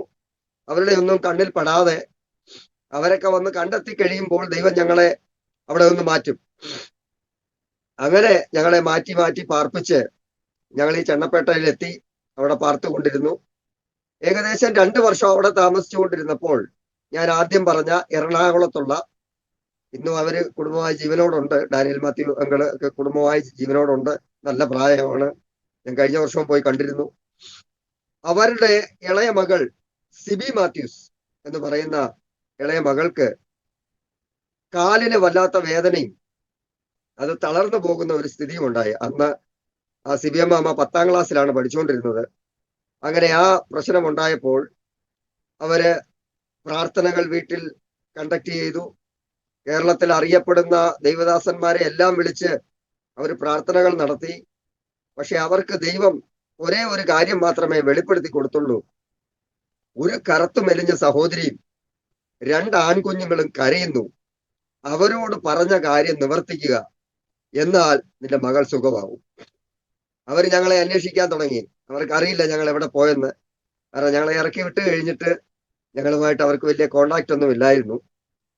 അങ്ങനെ ഞങ്ങള് ഈ ചണ്ണപ്പേട്ടയിൽ ഈ ഉണ്ണിയമ്മാമ്മയുടെ ഭവനത്തിൽ 6 മാസം താമസിച്ചു. അതിനുശേഷം അവിടെ നിന്ന് അടുത്ത് മണക്കോട് എന്ന് പറയുന്ന സ്ഥലത്ത് ഒരു മർത്തോമ ഫാമിലി ജോൺസൺ സാറിന്റെ ഒരു കടയുണ്ട്. ആ കടയിലെ ഒരു മുറിയിൽ ഞങ്ങൾ പിന്നീട് 1.5 വർഷക്കാലം അവിടെയാണ് പാർത്തത്. ആ കടയിൽ പാർത്തുകൊണ്ടിരിക്കുമ്പോൾ അമ്മ റബ്ബർ ടാപ്പിംഗ് ചെയ്യുന്നതോടൊപ്പം സുവിശേഷീകരണത്തിന് നല്ല ഒരു സ്ഥാനം എൻ്റെ അമ്മ കൊടുത്തിരുന്നു. മറ്റുള്ളവരോട് സുവിശേഷം അറിയിക്കുക. അങ്ങനെ ഈ കടയിലെ സാറിന്റെ മൂത്ത മകൾ പ്രസന്ന എന്ന് പറയുന്ന അമ്മാമ്മ, തമ്പിച്ചായൻ കുടുംബം, അവരെ കൃപയാൽ വിശ്വാസത്തിലേക്ക് നയിക്കുവാനിടയായി. തന്മൂലം ഇന്ന് IPCയുടെ ഒരു സഭ ഈ പുത്താറിന്റെ പ്രദേശത്തുണ്ട്. അത് ആ ഒരു കുടുംബം മുഖാന്തരം ഉണ്ടായ ഒരു സഭയാണ്. അങ്ങനെ അവരെ വിശ്വാസത്തിലേക്ക് കൊണ്ടുവന്ന് അവർ മുഖാന്തരം അവിടെ ഒരു 5 സെന്റ് സ്ഥലം വാങ്ങിച്ച് ഒരു ചെറിയ വീട് അവിടെ വയ്ക്കാം, തമ്പിച്ചായനൊക്കെ താൽക്കാലികമായിട്ട് അവരതിന് പൈസ മുടക്കാം, കുറേശ്ശെയായ പൈസ കൊടുത്താൽ മതി എന്നൊക്കെയുള്ള തീരുമാനങ്ങൾ വന്ന് അതിനുള്ള ക്രമീകരണങ്ങൾ ഞങ്ങൾ കുഞ്ഞുങ്ങളായതുകൊണ്ട് ഞങ്ങളോടൊന്നും പറയത്തില്ലെങ്കിലും എനിക്ക് അത് ഓർമ്മയുണ്ട്. അമ്മ അങ്ങനെയൊക്കെ ഒരു ചിന്താഗതിയിലേക്ക് പോകുന്നത് എനിക്ക് ഓർമ്മയുണ്ട്. അങ്ങനെ ഇരിക്കുന്ന സമയത്ത് ഈ എറണാകുളത്തുള്ള ഡാനിയൽ മാത്യു സാറും റോസമ്മാമയും വീണ്ടും ഞങ്ങളെ തിരക്കി ഈ ചണ്ണപ്പേട്ട ഞങ്ങൾ താമസിക്കുന്ന മണക്കോട് എന്ന് പറയുന്ന സ്ഥലത്തേക്ക് വരികയും പ്രാർത്ഥിക്കുകയും റിക്വസ്റ്റ് ചെയ്തു, വീണ്ടും പട്ടാഴിയിലേക്ക് വരണം, ആ ഭവനത്തിൽ തന്നെ നിങ്ങൾ പാർക്കണം. ഈ സമയത്ത് എൻ്റെ അമ്മയ്ക്ക് കലശലായ അസുഖമുണ്ടായി. 19 ദിവസം അമ്മ സ്റ്റിഫായി പോയി. എന്ന് പറഞ്ഞാൽ എഴുന്നേൽക്കുകയോ നടക്കുകയോ ഒന്നും ചെയ്യാതെ തൊണ്ടയ്ക്ക് മാത്രം ഒരു അനക്കവും കൈയും കാലും എല്ലാം സ്റ്റിഫായി പോയി. അങ്ങനെ ആ അസംബ്ലീസ് ഓഫ് ഗോഡ് ചർച്ചിൽ അമ്മ കിടക്കയിലായിരുന്നു. ബാത്റൂമിൽ പോകണമെങ്കിൽ പോലും 2 പേര് പിടിച്ച് എടുത്തുകൊണ്ട് പോകണം. മുട്ടുവഴങ്ങുകയോ നടുവഴങ്ങുകയോ ചെയ്യുകയില്ല. കണ്ണു തുറന്നിങ്ങനെ കിടക്കും എന്നല്ലാതെ. അങ്ങനെ ഒരു അവസ്ഥയിലൂടെ എൻ്റെ അമ്മ കടന്നു പോവുകയും തദവസരത്തിൽ ആ സഭ ശക്തിയോടെ പ്രാർത്ഥിക്കുകയും അന്ന് എൻ്റെ അമ്മ കിടപ്പിലായ അന്ന് തൊട്ട് ഉപവാസവും പ്രാർത്ഥനയും പ്രഖ്യാപിച്ചത് 21 ദിവസം നീണ്ടുപോകുന്നൊന്നും ആർക്കും അറിയില്ലായിരുന്നു. 19ാമത്തെ ദിവസം അത്ഭുതകരമായി സ്വർഗത്തിലെ ദൈവം ആ ആരാധനാലയത്തിൽ എൻ്റെ അമ്മയെ ആരാധിക്കുന്നവരുടെ കൂട്ടത്തിൽ എഴുന്നേൽപ്പിച്ചിരുത്തി ആരാധിപ്പിച്ചു. അന്നമ്മ സൗഖ്യമായി. എല്ലാവരും ഭയപരവശരായിരുന്നു. കാരണം എൻ്റെ അമ്മയ്ക്ക് എന്തെങ്കിലും സംഭവിച്ചാൽ ഞങ്ങളുടെ സ്ഥിതി എന്താകും? അമ്മ ഈ സഹോദരിക്ക് എന്തെങ്കിലും സംഭവിച്ചാൽ ഇവരുടെ സഹോദരങ്ങൾ, മാതാപിതാക്കൾ, അവർ ഈ ചർച്ചിൽ ആരെയും വെച്ചേക്കുകയില്ല. അങ്ങനെയൊക്കെയുള്ള പ്രതികൂലങ്ങളുണ്ട് എന്ന് കണ്ടിട്ട് അവർ ശക്തമായി പ്രാർത്ഥിച്ചു. തദവസരത്തിൽ അമ്മയ്ക്ക് ദൈവം ദർശനം കൊടുക്കുകയും ഇനി മേലാൽ ജോലി ചെയ്യേണ്ട, സുവിശേഷ വേല ചെയ്യണമെന്ന് ദൈവത്തിന്റെ പരിശുദ്ധാത്മാവ് 1997 എൻ്റെ അമ്മയോട് കൽപ്പിച്ചു. അമ്മ ആ കൽപ്പന ശിരസ വഹിച്ചു. കുന്നുകുളയിലെ സാറിനോട് ചെന്ന് പറഞ്ഞു, നാളെ മുതൽ ഞാൻ ടാപ്പിങ്ങിന് വരികയില്ല എന്ന് പറഞ്ഞ് കത്തി അവിടെ കൊണ്ടുവന്ന് ഏൽപ്പിച്ചു. പിന്നീടുള്ള ഞങ്ങളുടെ ജീവിതം എന്ന് പറയുന്നത് വേണമെങ്കിൽ എഴുതിയാൽ, ഒരു സ്ക്രിപ്റ്റ് എഴുതിയാൽ ഒരു സിനിമയാക്കാനുള്ള കഥകൾ ഇനിയുണ്ട്. ഇവിടം വരെ ഒരു സ്മൂത്ത് റണ്ണിങ് ആണ്. പിന്നീടുള്ള ജീവിതകഥ അല്പം കഠിനമേറിയ അവസ്ഥയിലൂടെ ഞങ്ങൾക്ക് പോകേണ്ടതായി വന്നു. ഞാനിത് അധികമായി ഇവിടെ വിവരിച്ച് പറയത്തില്ല, കാരണം ഞാൻ തന്നെ കരഞ്ഞു പോകും. അതുകൊണ്ടാണ് അങ്ങനെ 92 കാലഘട്ടങ്ങളിൽ എന്റെ അമ്മ പൂർണ്ണസമയ സുവിശേഷ വേലയ്ക്ക് വേണ്ടി സമർപ്പിക്കപ്പെട്ടു. സുവിശേഷ വേലയ്ക്ക് സമർപ്പിക്കപ്പെടുമ്പോൾ ഉണ്ടായിരുന്ന ജോലി റബ്ബർ ടാപ്പിംഗ് ആണ്. 35 രൂപയോളം വരുമാനം ലഭിച്ചുകൊണ്ടിരുന്ന ജോലിയാണ്. അന്ന് അതൊക്കെ മതി ഒരു വീടിന് കഴിഞ്ഞു പോകാൻ. എന്നാൽ പൂർണ്ണസമയ സുവിശേഷ വേലയ്ക്ക് സമർപ്പിച്ചു കഴിഞ്ഞപ്പോൾ നാളെയെപ്പറ്റി എന്താകുമെന്നൊന്നും ചിന്തിക്കാതെയാണ് അങ്ങനെയുള്ള തീരുമാനങ്ങൾ ദൈവം അറിയിച്ചപ്പോൾ എടുത്തത്. പക്ഷെ അമ്മ ശക്തമായി സുവിശേഷത്തിന് വേണ്ടി നിന്നു. പക്ഷേ വിശപ്പെന്ന് പറയുന്നത് വലിയൊരു വികാരമാണെന്ന് എനിക്ക് പതുക്കെ മനസ്സിലാകാൻ തുടങ്ങി. വിശപ്പ് വലിയ വികാരമാണ്. അതിന് ആഹാരമല്ലാതെ മറ്റൊരു പോംവഴി ഇല്ല എന്ന് എനിക്ക് മനസ്സിലായി. അത് വിശപ്പിന്റെ വില അറിഞ്ഞവർക്ക് മാത്രമേ അത് അറിയുവാൻ കഴിയുകയുള്ളൂ. അങ്ങനെ വീണ്ടും പട്ടാഴിയിലേക്ക് വന്നു. അവിടെ വന്ന് 10ാം ക്ലാസ് വരെയുള്ള വിദ്യാഭ്യാസം വല്ല വിധേനയും ഞാൻ പൂർത്തിയാക്കി. അത് ഞാൻ പറയട്ടെ. എനിക്ക് 9ാം ക്ലാസ്സിൽ വെച്ച് പഠനം ഉപേക്ഷിക്കേണ്ടതായിട്ടുള്ള സാഹചര്യങ്ങൾ വന്നു. ജോലിക്കൊക്കെ ഇറങ്ങി. ഇഷ്ടിക ചൂളയിലും റബ്ബർ നഴ്സറികളിലും റബ്ബർ ടാപ്പിങ്ങും അങ്ങനെ പല ജോലികളുമായി ഞാനും പോയി. വേറൊന്നും കൊണ്ടല്ല, വിശപ്പാണ് വില്ലൻ. അപ്പം അങ്ങനെ പോകേണ്ടി വന്നു. പിന്നെ അധ്യാപകരുടെയും നിർബന്ധത്തിലും വീട്ടിലുള്ളവരുടെ പ്രാർത്ഥനയാലും 10ാം ക്ലാസ് വിദ്യാഭ്യാസം പൂർത്തിയാക്കുവാൻ ദൈവം സഹായിച്ചു. അത് 2 വർഷം കഴിഞ്ഞിട്ടാണ് ഞാൻ ചെയ്തത്. പിന്നീട് തുടർച്ചയായിട്ടുള്ള പഠനം നടന്നില്ല. അതിന് ശേഷം അങ്ങനെ സ്കൂൾ പഠനം നടന്നുകൊണ്ടിരിക്കുമ്പോൾ തന്നെ ഈ ജോലിക്ക് ഏർപ്പെട്ടത് കൊണ്ടും മറ്റു കൂട്ടുകെട്ടിൽ ഏർപ്പെട്ടത് കൊണ്ടും ഞാൻ ദൈവവുമായുള്ള ബന്ധത്തിൽ നിന്ന് പുറകോട്ട് പോകുവാനിടയായിത്തീർന്നു. എന്റെ ജ്യേഷ്ഠൻ, അദ്ദേഹത്തെ കൂടെ പറഞ്ഞിട്ട് ഞാൻ മുന്നോട്ട് വരാം. ഈ സമയത്ത് ഞങ്ങൾ പട്ടാഴിയിൽ 2ാമത് വന്നപ്പോഴത്തേന് എന്റെ ജ്യേഷ്ഠൻ 10ാം ക്ലാസ്സിലായിരുന്നു.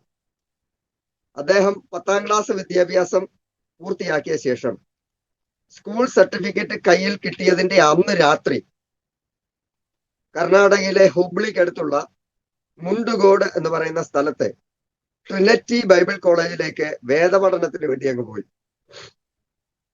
അദ്ദേഹം പിന്നീട് 3 വർഷം കഴിഞ്ഞാണ് വീട്ടിലേക്ക് വരുന്നത്. വീട്ടിലേക്ക് വന്ന് ഒരു 10 ദിവസം നിന്ന ശേഷം 3.5 വർഷം ബോംബെയിലുള്ള പാസ്റ്റർ എബ്രഹാം വർഗീസ് അവരുടെ അസിസ്റ്റന്റ് ആയിട്ട് ബോംബെയിൽ സുവിശേഷ വേലയ്ക്ക് വേണ്ടി കടന്നു പോകാനിടയായി. അങ്ങനെ അദ്ദേഹം 14 വയസ്സ് മുതൽ ഞങ്ങളോടൊപ്പം താമസിച്ചുള്ള ജീവിതമല്ല ഉണ്ടായിരുന്നിട്ടുള്ളത്. അങ്ങനെ അദ്ദേഹം പോയി. ഞാനും അമ്മയും മാത്രമായി. പട്ടാഴിയിൽ താമസം, അല്പമായ കൂട്ടുകെട്ടുകളും മറ്റും പല ദുശീലങ്ങളിലേക്കും എന്നെ വലിച്ചുകൊണ്ടുപോയി. ആദ്യം സഭയിൽ നിന്ന് സ്തോത്രകാഴ്ച കഴിഞ്ഞുള്ള പ്രാർത്ഥനയ്ക്ക് എല്ലാവരും കണ്ണടയ്ക്കുമ്പോൾ ഇറങ്ങി മുങ്ങുന്ന പരിപാടിയിലാണ് തുടക്കം. സ്തോത്രകാഴ്ചയ്ക്ക് പാട്ടുപാടി സ്തോത്രകാഴ്ച ഇട്ടു. എല്ലാവരും സ്തോത്രകാഴ്ചയ്ക്ക് വേണ്ടി കണ്ണടച്ച് പ്രാർത്ഥിക്കുമ്പോൾ പ്രസംഗം കേൾക്കാതെ അവിടെ നിന്ന് ഇറങ്ങി സ്ഥലം വിടുക എന്ന രീതിയിൽ തുടങ്ങി. പിന്നീട് സഭയോ ആരാധനയോ ഒന്നുമല്ല, വിശപ്പാണ് വലുതെന്ന് മനസ്സിലായി. അവിടെ നിന്ന് ഞാൻ മാറി നിന്നു. എനിക്കിന്നും വിഷമമുള്ള ഒരു കാര്യം ഞാൻ എന്നെ കേൾക്കുന്ന ദൈവജനത്തോടായി പറയുകയാണ്. ആരെങ്കിലും എന്നെ കേൾക്കുന്നെങ്കിൽ, നിങ്ങളുടെ മുമ്പിൽ ആര് വന്നു പെട്ടാലും അവരോട് വല്ലതും കഴിച്ചോ എന്നൊരു ചോദ്യം ചോദിച്ചാൽ വളരെ നന്നായിരിക്കും. പലരും പല സ്ഥലത്തു നിന്നും വരുമ്പോൾ വിശന്നായിരിക്കും വരിക.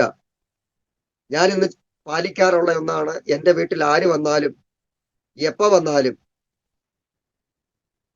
ലഭ്യമായ ആഹാരം അവർക്ക് കൊടുക്കുവാൻ എൻ്റെ മാതാവായാലും ശരി, എൻ്റെ ഭാര്യ ആയാലും ശരി, എൻ്റെ മക്കളായാലും ശരി, അവരോട് പറഞ്ഞിട്ടുണ്ട്, വീട്ടിൽ എന്താ ഉള്ളത് അത് വരുന്നവർക്ക് കൊടുക്കണം. അതിന്നും ഞങ്ങൾ പാലിച്ചു പോരുന്നു. അതിനുള്ള കൃപ ദൈവം തരുന്നു. അങ്ങനെ ഞാൻ നാട്ടിൽ കുറച്ചു നാളും നിന്നു. വളരെ വഷളായ ജീവിതമായിരുന്നു. അതിനെപ്പറ്റിയൊന്നും ഞാൻ എക്സ്പ്ലെയിൻ ചെയ്യുന്നില്ല.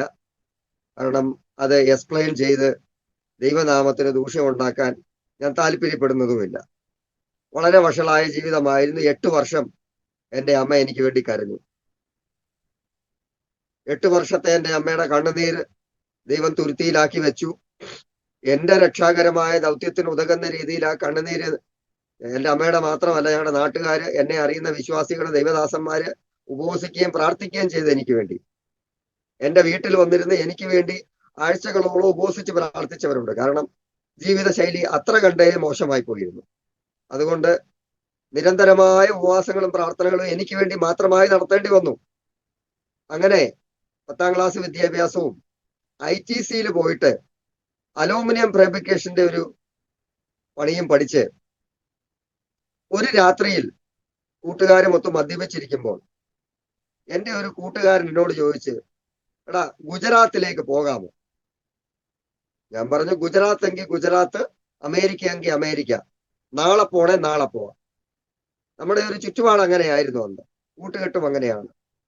ഞാൻ വീട്ടിൽ കയറിയിരുന്നില്ല. നാട്ടിലുണ്ടായിരുന്നെങ്കിലും കടത്തിണ്ണകളിലും ക്ലബിന്റെ തിണ്ണകളിലും ഒക്കെ ആയിരുന്നു ഉറക്കം. വീട്ടിൽ ആഴ്ചയിൽ ഒരിക്കൽ വസ്ത്രം മാറാൻ മാത്രം പോകുന്ന കടത്തിണ്ണയിൽ ഉറങ്ങിയിരുന്ന, ലുങ്കിയും ഷർട്ടും ധരിച്ച് തലയിൽ ഒരു തോർത്തും കെട്ടി ബീഡിയും കഞ്ചാവും വലിച്ച് ജംഗ്ഷനുകളിൽ ഇരിക്കുന്ന ആൾക്കാരെ നിങ്ങൾ കണ്ടിട്ടുണ്ടാവും. അങ്ങനെയുള്ള ഒരു ജന്മമായിരുന്നു ഞാൻ. എന്നാൽ പ്രാർത്ഥനയുടെ ഫലമായി കണ്ണുനീരൊഴുക്കി കരയുന്ന ഒരു മാതാവും ദൈവജനവും ഉണ്ടായിരുന്നത് കൊണ്ട് യേശു ക്രിസ്തു എന്നോട് കരുണ കാണിച്ചു. എന്നെ ഇന്ന് ഈ നിത്യദൈവത്തിന്റെ വേലയിലാക്കി വെച്ചിരിക്കുന്നു. ഞാൻ അതോർത്ത് ദൈവത്തിന് സ്തോത്രം ചെയ്യുന്നു. ഞാൻ ഒരു വാക്കുകൂടി പറഞ്ഞിട്ട് മുന്നോട്ട് പോകട്ടെ. എന്നെ പോലെ മദ്യത്തിനും മയക്കുമരുന്നിനും അടിമകളായി, എന്നെ പോലെ കുടുംബക്കാർക്കും വീട്ടുകാർക്കും നാട്ടുകാർക്കും കൊള്ളാത്തവനായി ജീവിക്കുന്ന തലമുറകളെ ഓർത്ത് കരയുന്ന മാതാപിതാക്കളെ ഞാൻ നിങ്ങളോടായി പറയുകയാണ്, നിങ്ങളുടെ കണ്ണുനീരും പ്രാർത്ഥനയും നിർത്തരുത്. അവർ യേശുവിനെ അറിയുവാൻ ദൈവം മുഖാന്തരങ്ങളെ ഒരുക്കും. എന്നെ രക്ഷിച്ച കർത്താവിന് ഈ ലോകത്തിൽ ആരെയും രക്ഷിക്കാൻ കഴിയുമെന്ന് ഞാൻ അതിശക്തമായി എപ്പോഴും വിളിച്ചു പറയാറുള്ളത് ഇപ്പോൾ ഈ ചാനലിലൂടെ ഒരു പ്രാവശ്യം കൂടെ ഞാൻ വിളിച്ചു പറയട്ടെ. എന്നെ രക്ഷിക്കുവാൻ, പാപച്ചേറ്റിൽ നിന്ന് എന്നെ കരകയറ്റുവാൻ നസ്രയനായ യേശു ക്രിസ്തുവിനെ കൊണ്ട് കഴിഞ്ഞെങ്കിൽ ഈ ലോകത്തിൽ ആരെയും രക്ഷിക്കുവാൻ നസ്രയനായ യേശുവിനെ കൊണ്ട് കഴിയുമെന്ന് ഞാന് ഉറച്ചു വിശ്വസിക്കുന്നു. അങ്ങനെ ഞാന് ഗുജറാത്തിലേക്ക് 1995 വണ്ടി കയറി. കൊല്ലത്ത് നിന്ന് ജനറൽ കമ്പാർട്ട്മെന്റ് ടിക്കറ്റ് എടുത്ത് ജയന്തി ജനത എക്സ്പ്രസിൽ ബോംബെയിലേക്കും, അവിടെ നിന്നൊരു ട്രെയിൻ പിടിച്ച് ഗുജറാത്തിലെ ഡമൺ ആൻഡ് ഡ്യൂവിനടുത്ത് വാപ്പി എന്ന് പറയുന്ന സ്ഥലത്ത് GIDC ഇൻഡസ്ട്രിയൽ ഏരിയ, വാപ്പി, സി ടൈപ്പ്, ഗുഞ്ചൻ, അതാണ് അവിടുത്തെ അഡ്രസ്. എനിക്കിതെല്ലാം കാണാപ്പാടമാണ്. പഠിച്ചു കഴിഞ്ഞാൽ ഒന്നും മറക്കത്തില്ല, പഠിക്കാൻ വലിയ പാടുമാണ്. അങ്ങനെ ആ സ്ഥലത്ത് ഒരു സുനിൽ ടീ ഷോപ്പ് എന്ന് പറയുന്ന ഒരു ചായക്കടയിൽ ഞാൻ ജോലിക്ക് കയറി. ഏകദേശം 6 മാസത്തോളം റജി എന്ന് പറയുന്ന എൻ്റെ നാട്ടുകാരനായ അച്ചായന്റെ ചായക്കടയിൽ ഒരു തൊഴിലാളിയായി ഞാൻ ജോലി ചെയ്തു. 6 മാസം കഴിഞ്ഞപ്പോൾ അദ്ദേഹം തന്നെ എനിക്ക് തൊട്ടപ്പുറത്തോട്ട് മാറി ഒരു സബ്സ്റ്റേഷൻ ഇട്ട് തന്നു ചായക്കടയുടെ. ഞാൻ അത് നോക്കി നടത്തി ജീവിക്കുമ്പോൾ അന്ന് എൻ്റെ ജ്യേഷ്ഠൻ ഈ ബോംബെയിലെ പാസ്റ്ററുടെ അസിസ്റ്റന്റ് ആയിട്ട് വർക്ക് ചെയ്യുന്നു. അദ്ദേഹം എന്നെ കാണാൻ ഗുജറാത്തിലേക്ക് വന്നപ്പോൾ ഈ ഗുജറാത്തിൽ അന്ന് മദ്യനിരോധനമാണ്. പക്ഷേ ഡമൺ ആൻഡ് ഡ്യൂ അടുത്തായതുകൊണ്ട് കേരളത്തെക്കാൾ സുലഭമായും വില കുറച്ചും മദ്യം ഈസിയായി ലഭിക്കുന്ന ഒരു സ്ഥലമാണ് ഈ ഗുജറാത്തും വാപ്പിയും. എനിക്ക് എൻ്റെ കടയിലേക്ക് രഹസ്യമായി കാളയിറച്ചി കൊണ്ടുതരുന്ന ഒരു മുസ്ലിയാരുണ്ട്. ആ മുസ്ലിയാർക്കറിയാം ഒരു ദിവസം 4 ക്വാർട്ടർ എനിക്ക് കൊണ്ടു തരണം. ഞാൻ രാവിലെ 6 മണിക്ക് കുടിക്കാൻ തുടങ്ങും. പല്ല് തേക്കുന്നത് ഒരു പങ്ക് കഴിച്ചതിന് ശേഷമാണ്. അങ്ങനെ ആ 4 ക്വാർട്ടറും ഞാൻ ഒരു ദിവസം കുടിച്ചു തീർക്കും. നിരന്തരമായ മദ്യപാനവും പുകവലിയും തമ്പാക്കിന്റെ ഉപയോഗവും കിട്ടാവുന്ന ഡ്രഗ്സ് എല്ലാം ഞാൻ ഉപയോഗിച്ചു. അവസാനം ഞാന് ഇതെല്ലാം നിർത്തി ബൈബിൾ കോളേജിൽ പോകുന്ന സമയത്തും എൻ്റെ വായ 1/2 ഇഞ്ച് മാത്രമേ തുറക്കത്തുള്ളായിരുന്നു. ഈ ഒരു ചെറിയ വിരല് മാത്രം. റൊട്ടിയൊക്കെ മുറിച്ച് തെള്ളി അകത്തോട്ട് ഇട്ട് കൊടുക്കണം. അത് ഈ ഗുഡ്ക, പാൻപരാഗ് തുടങ്ങിയ ഇതിന്റെ ഉപയോഗം കൊണ്ട് എന്റെ വായ അടഞ്ഞ പോലെ ആയിപ്പോയി. അങ്ങനെ ആയി തീർന്നു.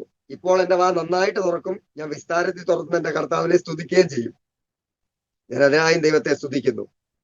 അങ്ങനെ വല്ലാത്ത അഡിക്റ്റഡ് ആയ ജീവിതമായിരുന്നു. എന്റെ ജ്യേഷ്ഠൻ എന്നെ വന്ന് കണ്ടിട്ട് രണ്ടാമത്തെ പ്രാവശ്യം അദ്ദേഹം വന്നു കഴിഞ്ഞാൽ ഞാൻ അദ്ദേഹത്തിന് വണ്ടിക്കൂലിയൊക്കെ കൊടുത്തു വിടുമെന്നുള്ളത് കൊണ്ട് അദ്ദേഹത്തിന് വരാനും താല്പര്യം ഉണ്ടായിരുന്നു.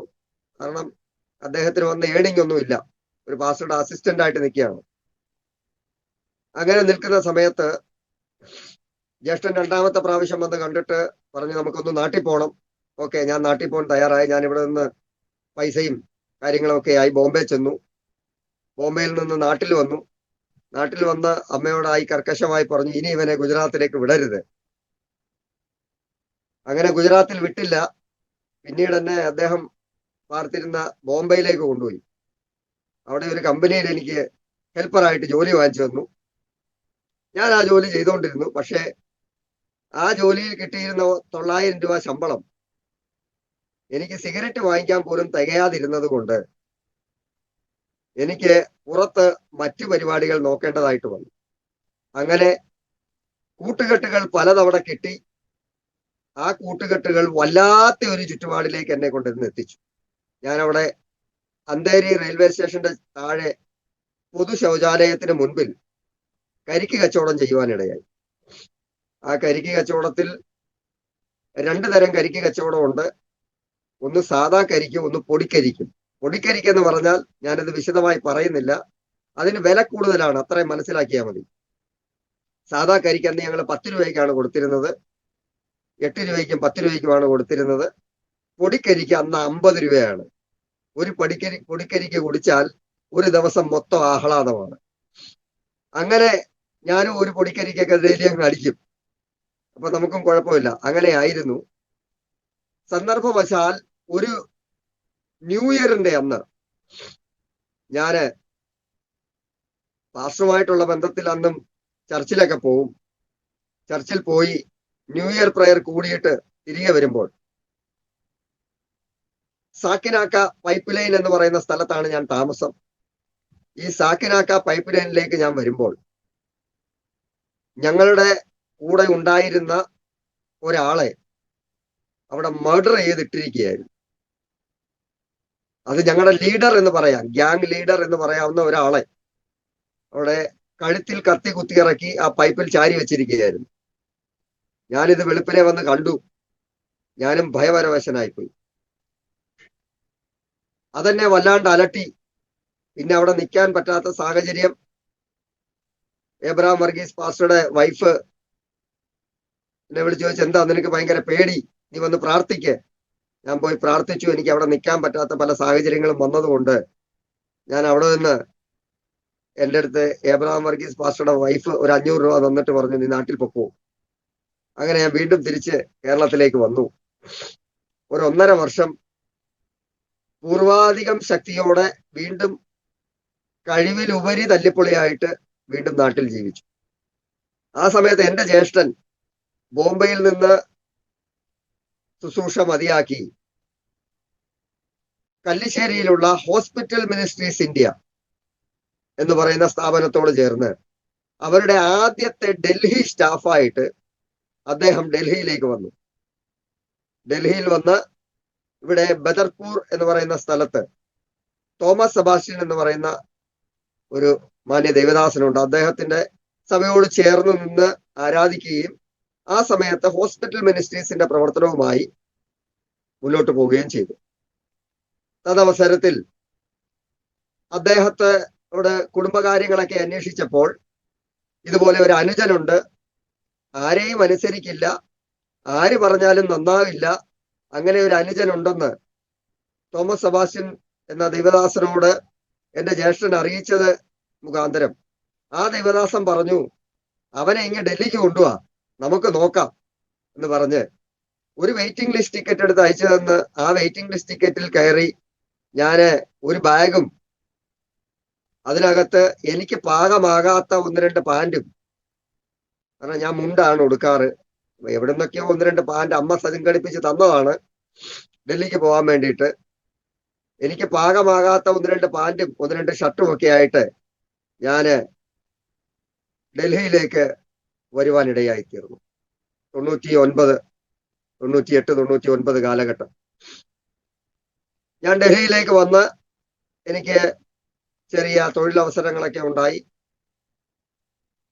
എന്നാൽ ഇവിടെയും നമുക്ക് ആവശ്യമുള്ള സാധനങ്ങളൊക്കെ എവിടെ ചെന്നാലും സുലഭമായി ലഭിക്കുന്നത് കൊണ്ടും അത് എവിടെയൊക്കെ കിട്ടുമെന്ന് നമുക്ക് നന്നായി അറിയാവുന്നത് കൊണ്ടും മദ്യം സ്വന്തമായി നിർമ്മിക്കാനുള്ള സകല സജ്ജീകരണങ്ങളും നമുക്ക് അറിയാവുന്നത് കൊണ്ടും സ്വന്തമായി മദ്യം ഉണ്ടാക്കുകയും അത് വിൽക്കുകയും ചെയ്ത വല്യപ്പന്റെ കൊച്ചുമോനായതുകൊണ്ടും അങ്ങനെയുള്ള ജീവിതത്തിലേക്കാകുവാൻ ഇടയായിത്തീർന്നു. എന്നാൽ ഈ അവസരത്തിൽ ഞാനിവിടെ മറ്റൊരു കാര്യം കൂടെ ഒന്ന് ഓർമ്മപ്പെടുത്തിക്കൊള്ളട്ടെ. ഈ ചെറുപ്പകാലത്ത് ഞങ്ങൾ പട്ടാഴിയിൽ 2ാമത് വന്ന് താമസിക്കുന്ന സമയത്ത് ഞാൻ അത് പറഞ്ഞിട്ടാണ് കുറച്ചിങ്ങ് മുമ്പോട്ട് പോയി. അതിന്റെ തുടർ കാര്യങ്ങൾ പറഞ്ഞില്ല. ജ്യേഷ്ഠനെ പറ്റി പറഞ്ഞിങ്ങ് മുമ്പോട്ട് പോന്നു. 2ാമത് ഒരു ഫ്ലാഷ് ബാക്ക് എന്ന വണ്ണം അവിടേക്കൊന്ന് പോയിട്ട് വരാം. 2ാമത് അവിടെ വന്ന് താമസിച്ചു. അവര് പറഞ്ഞു നിങ്ങൾക്കുള്ള വീടും സ്ഥലവും തരും എന്ന് പറഞ്ഞാണ് ഞങ്ങളെ കൊണ്ടുവന്ന് താമസിപ്പിച്ചത്. ഞങ്ങളെ കൊണ്ടുവന്ന് താമസിപ്പിച്ചു. കൃപയാൽ പ്രാർത്ഥിച്ച് ആ അങ്കിളിന്റെ മകൾ സിബി മാത്യു, അവരിന്ന് അമേരിക്കയിലാണ് കുടുംബമായിട്ട്. ഡോക്ടറാണ് ആ മകൾ, അമേരിക്കയിൽ ഡോക്ടറാണ്. ഞാൻ കോണ്ടാക്ട് ഒന്നുമില്ല, പക്ഷെ അവരുടെ സ്ഥിതിയൊക്കെ അവരുടെ മാതാപിതാക്കൾ മുഖേന നമ്മൾ അറിയുന്നുണ്ട്. അവർ 3 മക്കളാണ്. മൂത്ത മകനും കുടുംബമായിട്ട് അമേരിക്കയിലാണ്. ഇളയ മകൻ എറണാകുളത്തുണ്ട്. അങ്കിളും ആന്റി എറണാകുളത്തുണ്ട്. അപ്പോ ഞങ്ങളോട് പറഞ്ഞു ഇന്ന പോലെ നിങ്ങൾക്ക് 10 സെന്റ് സ്ഥലവും ഒരു കൊച്ചു വീടും 2 മുറി അടുക്കളയുള്ള ഒരു വീടും വെച്ച് തരും എന്ന് പറഞ്ഞ് അവിടെ കൊണ്ടുവന്ന് താമസിപ്പിച്ചു. വീണ്ടും 2 വർഷം ഈ യാക്കോബിന് ഭാര്യയെ കിട്ടാൻ സമയം നീണ്ടുപോയെന്ന് പറഞ്ഞതുപോലെ 2 വർഷമായപ്പോൾ ഞങ്ങളെ അവിടെ നിന്ന് ഓടിച്ചു. വീണ്ടും തിരിച്ചു കൊണ്ടുവന്നിട്ട് വീണ്ടും 2 വർഷം അവിടെ താമസിച്ച് കാര്യങ്ങൾ നോക്കേണ്ട സിറ്റുവേഷൻ ഉണ്ടായി. അവിടെ താമസിച്ചു. അവരുടെ മകളെ ദൈവം സൗഖ്യമാക്കി. മരുന്നിനാലല്ല, ഞങ്ങളെ തിരിച്ചു കൊണ്ടുവന്ന് കഴിഞ്ഞപ്പോൾ ആ മകൾ സൗഖ്യമായി. അവളുടെ വിദ്യാഭ്യാസം കംപ്ലീറ്റ് ആയി, ഡോക്ടറായി, അമേരിക്കയിൽ പോയി അവിടുന്ന് കുടുംബമായി താമസിച്ചുകൊണ്ടേയിരിക്കുന്നു. അവർക്കും 3 മക്കളുണ്ട് എന്നറിയുവാനിടയായി തീർന്നു. ദൈവം അവരെ സഹായിക്കട്ടെ. അങ്ങനെ അവിടെ താമസിച്ചുകൊണ്ടിരിക്കുകയും അവിടെ പാർക്കുമ്പോൾ അമ്മയ്ക്ക് ജോലിയില്ല. അമ്മ പൂർണ്ണസമയ സുവിശേഷ വേലയിലാണ്. ആയതുകൊണ്ട് ബിഷപ്പെന്ന വില്ലൻ അടിക്കടി വിളിക്കുന്നത് കൊണ്ടും തൊട്ട അയൽവക്കത്തുള്ള അയണിമൂട്ടിൽ എന്ന് പറയുന്ന ഒരു നായർ കുടുംബത്തിൽ ഞാൻ അത്യാവശ്യം ചിങ്കിടിപ്പണിക്കൊക്കെ പോകും. അവരുടെ നെല്ല് കുത്തിച്ചു കൊടുക്കാനും, അവരുടെ വീട്ടിലെ അവർക്ക് മില്ലുണ്ട്, തടി അറക്കുന്ന മില്ലും അരി ആട്ടുന്ന മില്ലും. ആ മില്ലിലെ ചിങ്കിടിപ്പണിക്കൊക്കെ പോയി നിൽക്കും, അരി ആട്ടി കൊടുക്കാനും, തടിമില്ലിലെ വിറകുകളൊക്കെ പറക്കി മാറ്റാനും എടുക്കാനും അങ്ങനെയുള്ള ചിങ്കിടിപ്പണിക്കൊക്കെ പോവും. അന്ന് ഇതൊക്കെ ചെയ്തു കൊടുക്കുന്നതിന്റെ കൂലിയായിട്ട് തൊട്ടടുത്ത് തിയേറ്റർ ഉണ്ട്, റാഫി തിയേറ്റർ പട്ടാഴി. അവിടെ എനിക്ക് ആഴ്ചയിൽ ഒരു ദിവസം സിനിമ കാണൽ ഫ്രീ ആക്കി തന്നു, ചിങ്കിടിപ്പണിക്കുള്ള കൂലി. അങ്ങനെ ഈ സിനിമ എന്നൊരു വില്ലനും നമ്മുടെ അകത്തോട്ടങ്ങ് കയറി. ഒരു സമയത്ത് കേരളത്തിൽ ഞാൻ കാണണമെങ്കിൽ ഒരു സിനിമ റിലീസ് ആകണമായിരുന്നു പുതുതായിട്ട്. അങ്ങനെ ഒരു സിറ്റുവേഷൻ കേരളത്തിൽ സംജാതമായി. കാരണം റിലീസായ ഇംഗ്ലീഷ്, ഹിന്ദി, മലയാളം, തമിഴ്, തെലുങ്ക് ഏതൊക്കെ ഭാഷ സിനിമ കേരളത്തിൽ വരുന്നോ അത് മൊത്തം ഞാൻ കണ്ടു കഴിഞ്ഞു. ഇനി ഒരു സിനിമ ഞാൻ കാണണമെങ്കിൽ പുതുതൊന്ന് റിലീസ് ആകണം. അങ്ങനെ ഉള്ള സാഹചര്യങ്ങൾ ഉണ്ടായി. എനിക്ക് നാട്ടില് ഒരു സിനിമയുടെ പേരിലാണ് നാട്ടിൽ എന്നെ ഇപ്പോഴും അറിയപ്പെടുന്നത്. അത് രജനികാന്തിന്റെ ഭാഷ എന്നൊരു സിനിമ റിലീസായി. കൊല്ലം SMB തിയേറ്ററിൽ 4 ദിവസം 4 ഷോയും ആ കൊല്ലത്ത് അവിടെ ബസ് സ്റ്റാൻഡിൽ കിടന്നുറങ്ങി, ഹോട്ടലുകളിൽ നിന്ന് ഭക്ഷണം കഴിച്ച് തെരുവോരങ്ങളിൽ അന്തി ഉറങ്ങി. ഈ 4 ദിവസവും 4 ഷോയും ഈ സിനിമ ഞാൻ കണ്ടു. എന്നിട്ട് അതേ സ്റ്റൈലിലുള്ള മുടിയും വെട്ടി, അതേ സ്റ്റൈലിൽ കാക്കി ഉടുപ്പും കാക്കി പാൻറ്റും അകത്തൊരു പച്ച ബനിയനൊക്കെ ഇട്ട് അതേ സ്റ്റൈലിലാണ് ഒരു കൂളിംഗ് ഗ്ലാസ് ഒക്കെ വെച്ച് ഞാൻ ജംഗ്ഷനിൽ വന്ന് ഇറങ്ങുന്നത്. അന്ന് എന്നെ അവര് വട്ടപ്പേര് വിളിച്ചതാണ് ഭാഷ. ഇന്നും നാട്ടിൽ വന്നിട്ട് ഞാൻ ഒരുമാതിരിപ്പെട്ടവരോടെല്ലാം പറയാറുണ്ട്, നിങ്ങൾ അവിടെ വന്ന് അവിടെ ഒരു ആല് നിപ്പുണ്ട് വന്തപ്ലാവ് ജംഗ്ഷനിൽ, ആ ആലിന്റെ അവിടോട്ട് തിരിഞ്ഞു നിന്ന് ഭാഷയുടെ വീട്ടിൽ പോകണമെന്ന് പറഞ്ഞാൽ ആരെങ്കിലുമൊക്കെ വഴി കാണിച്ചു തരും.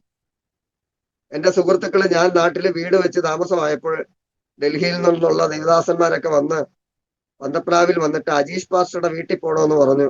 വീടിന്റെ കയറി താമസമാണ്. അവര് പറഞ്ഞു, അജീഷ് പാസ്റ്ററെ ഒന്നും ഞങ്ങൾക്ക് അറിയത്തില്ല, ഇന്ന് ഇവിടെ ഒരു വീടിന്റെ കയറി താമസമുണ്ട്, അത് ഭാഷയുടെ വീടിന്റെയാണ്, അവിടേക്കാണെങ്കിൽ ദാണ്ട് ഇതിലേ പോയാൽ മതി. അങ്ങനെയാണ്. എനിക്ക് ആ പേരിനോട് വലിയ സ്നേഹമൊന്നുമില്ല, എന്നാലും നാട്ടുകാർക്ക് എന്റെ ആ പേരെ ഇന്നും അറിയത്തുള്ളൂ. എന്റെ യഥാർത്ഥ പേര് അജീഷ് എന്നാണെന്ന് എന്റെ നാട്ടിലുള്ള പലർക്കും ഇന്നും അറിയത്തില്ല. കൂടെ പഠിച്ച കുറച്ച് സുഹൃത്തുക്കൾക്ക് മാത്രം എന്റെ പേരറിയാം. അങ്ങനെയുള്ള ഒരു ജീവിതമായിരുന്നു. ആര് പറഞ്ഞാലും അനുസരിക്കാത്ത ഒരു ജീവിതം. അങ്ങനെ ഞാന് വീണ്ടും മുൻപോട്ട് പോയി ഡൽഹിയിലേക്ക് കടന്നു വന്നു. ചെറിയ ജോലികളൊക്കെ കിട്ടി, ജോലികളൊക്കെ ചെയ്തുകൊണ്ടിരുന്നു. അങ്ങനെ ഇരിക്കെ എനിക്ക് പാർലമെന്റിൽ ലൈബ്രറിയുടെ പണി നടക്കുന്നുണ്ടായിരുന്നു, കൺസ്ട്രക്ഷൻ. ആ സമയത്ത് അവിടെ LNTയിലേക്ക് സ്റ്റാഫിനെ എടുക്കുന്നു. ഞാനും പോയി. എന്റെ ITC സർട്ടിഫിക്കറ്റ് കണ്ടപ്പോൾ അവരൊക്കെ പണി അറിയാവുന്ന ആളാണല്ലോ എന്ന് വിചാരിച്ച് വേറൊരാൾ ടെസ്റ്റ് അടിച്ചിട്ട് ഇട്ടിരുന്ന ഒരു പൈപ്പിന്റെ മുകളിൽ ഹോൾഡറും പിടിച്ചോണ്ടിരുന്ന് ഞാൻ ടെസ്റ്റൊക്കെ പാസ്സായി. വ്യാജമായിട്ടാണെങ്കിലും ടെസ്റ്റൊക്കെ ഞാൻ പാസ്സായി. അവരെന്നെ ജോലിക്കെടുത്ത്. ഞാൻ അവിടെ ജോലി ചെയ്തുകൊണ്ടിരിക്കുകയല്ലേ. എനിക്കും പുഷ്പരാജ് പണിക്കർ എന്ന് പറയുന്ന എന്റെ സീനിയർ ആയിരിക്കുന്ന ഒരാൾക്കും കൂടെ ഈ കമ്പനി തന്നെ LNT തന്നെ എടുത്ത ഒരു സബ് കോൺട്രാക്ട് തന്നിട്ട് ഇന്ത്യൻ റെയിൽവേയുടെ തുഗ്ലക്കാബാദ് വിദ്യുത് ലോക്കോ ഷെഡില് ട്രെയിനിന്റെ എഞ്ചിന്റെ അടിയിലുള്ള പഴയ ആഫ്റ്റർ കൂളർ എന്ന് പറയുന്ന സാധനം കട്ട് ചെയ്ത് കളഞ്ഞിട്ട് പുതിയ മോഡൽ ആഫ്റ്റർ കൂളർ പിടിപ്പിക്കണം എഞ്ചിനകത്ത്. ആ ജോലി ഞങ്ങൾ രണ്ടുപേരെയും കമ്പനി അസൈൻ ചെയ്തു. ഞങ്ങൾ രണ്ടുപേരും ആ ജോലി ചെയ്യാൻ വേണ്ടി തീരുമാനിച്ച് ഞങ്ങള് അതിന് കടന്നു പോകാനിടയായി. ഞാൻ അവിടെ ജോലി ചെയ്തുകൊണ്ടിരിക്കെ ഞാൻ അന്ന് മുടിയൊക്കെ നന്നായിട്ട് നീട്ടി വളർത്തിയിട്ടുണ്ട്. ഒരു കാലഘട്ടത്തിലുള്ള ആൾക്കാർക്ക് പറഞ്ഞാൽ അറിയാം, ബാബു ആന്റണി സ്റ്റൈൽ എന്ന് പറഞ്ഞാൽ അറിയാം. ഒരു സിനിമാ നടനാണ് ബാബു ആന്റണി. അദ്ദേഹം മുടിയൊക്കെ പുറകോട്ട് നീട്ടി വളർത്തി ഇങ്ങനെ ഇരുന്ന ഒരു രൂപമായിരുന്നു അന്ന്. ഞാനും അതുപോലെ മുടി നീട്ടി വളർത്തി ഇരിക്കെ ചർച്ചിലൊക്കെ വല്ലപ്പോഴും പോകും. കാരണം തോമസ് സെബാസ്റ്റ്യൻ പാസ്റ്റർ അദ്ദേഹം എന്നോട് ഒരിക്കലും സുവിശേഷം പറഞ്ഞിട്ടില്ല, പക്ഷെ എല്ലാ ആഴ്ചയും എന്റെ റൂമിൽ വരും. ആദ്യം അദ്ദേഹം റൂമിൽ വരുമ്പോൾ സിഗരറ്റ് പാക്കറ്റുകളും മദ്യക്കുപ്പികളും ഒക്കെ എന്റെ റൂമിന്റെ ഫ്രണ്ടിൽ കാണും. അതെനിക്ക് ബുദ്ധിമുട്ടായിരുന്നില്ല. പിന്നീട് അതെനിക്ക് ബുദ്ധിമുട്ടായി തോന്നി. അദ്ദേഹം വന്നപ്പോഴേക്കും ഞാൻ പതുക്കെ ഈ പാക്കറ്റുകളൊക്കെ ഹൈഡ് ചെയ്യാൻ തുടങ്ങി. കുപ്പിയൊക്കെ ഞാൻ അടുക്കളയ്ക്കകത്തേക്ക് മാറ്റാൻ തുടങ്ങി. അങ്ങനെ ക്രമേണ ഇതെല്ലാം പ്രാർത്ഥനയുടെ ഫലമാണെന്ന് ഓർക്കണം. അമ്മയും ഒരു കൂട്ടം ജനവും എന്നെ അറിയുന്നവർ കേരളത്തിലിരുന്ന് കണ്ണുനീരൊഴുക്കി എനിക്ക് വേണ്ടി പ്രാർത്ഥിക്കുകയാണ്. അങ്ങനെ ഞാനിവിടെ ജോലി ചെയ്തുകൊണ്ടിരിക്കുമ്പോൾ 1999 നവംബർ ഡിസംബർ മാസങ്ങളിലാണെന്ന് എനിക്ക് ഓർമ്മയുണ്ട്. കാരണം നല്ല തണുപ്പ് സമയമാണ്. ഞാൻ നന്നായി സ്വെറ്ററൊക്കെ ഇട്ടിട്ടുണ്ട്. ഈ ട്രെയിനിന്റെ എഞ്ചിൻ നമുക്ക് കൊണ്ടുവന്ന് പാളത്തിലേക്ക് നിർത്തിത്തരും. റെയിൽവേയുടെ ജോലിയുള്ള സമയത്ത് അവർ ആ എഞ്ചിൻ വന്ന് വേറെ എഞ്ചിൻ കൊണ്ടുവന്ന് കൊളുത്തി ഈ എഞ്ചിൻ വലിച്ചോണ്ട് പോകും. അതിന് മുന്നോടിയായി അവർ ചെയ്യുന്നത് ഒരു കല്ലെടുത്ത് ഈ ട്രെയിനിന്റെ തകരത്തേല് 5-6 ഇടി ഇടിക്കും. ആ ഇടി ഇടിക്കുന്നത് സിഗ്നലാണ്. ആരെങ്കിലും അതിന്റെ കീഴിലോ അതിനകത്തോ ജോലി ചെയ്യുന്നുണ്ടെങ്കിൽ ഇറങ്ങി മാറണം, നിങ്ങളുടെ സാധനങ്ങൾ മാറ്റണം എന്നുള്ള സിഗ്നലാണത്. ആ സിഗ്നൽ തരും, ഞങ്ങൾ മാറിക്കൊടുക്കും. അവർ ആ എഞ്ചിൻ എടുത്ത് അപ്പുറത്തോട്ടിട്ട് തരും, അല്ലെ ഇപ്പുറത്തോട്ടിട്ട് തരും. ഞങ്ങൾ സാധനങ്ങളൊക്കെ ചുമന്ന് അവിടെ കൊണ്ടുവന്ന് വർക്ക് ചെയ്യും. ഇച്ചിരി ഹാർഡ് വർക്കാണ്, പക്ഷെ അത് ചെയ്താൽ പൈസ കൂടുതൽ കിട്ടും. ഒരു വണ്ടിക്ക് ആഫ്റ്റർ കൂളർ ഫിറ്റ് ചെയ്യുന്നതിന് അന്ന് 2000 രൂപ ലഭിക്കും.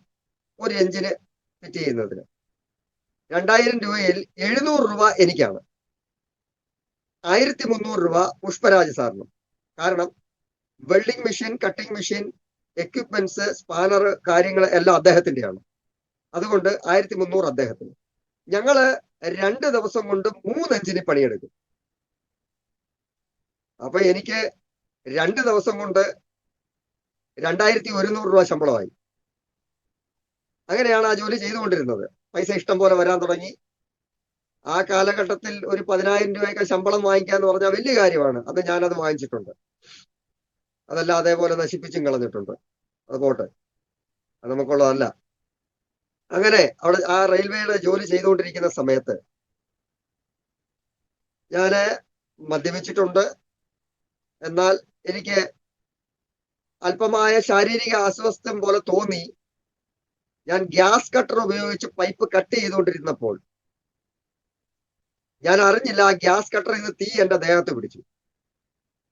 എന്റെ തുണിയെല്ലാം വെന്തെന്നാണ് അവർ പറഞ്ഞത്. പിന്നീട് നോക്കിയപ്പോ കരിഞ്ഞിട്ടുണ്ട്.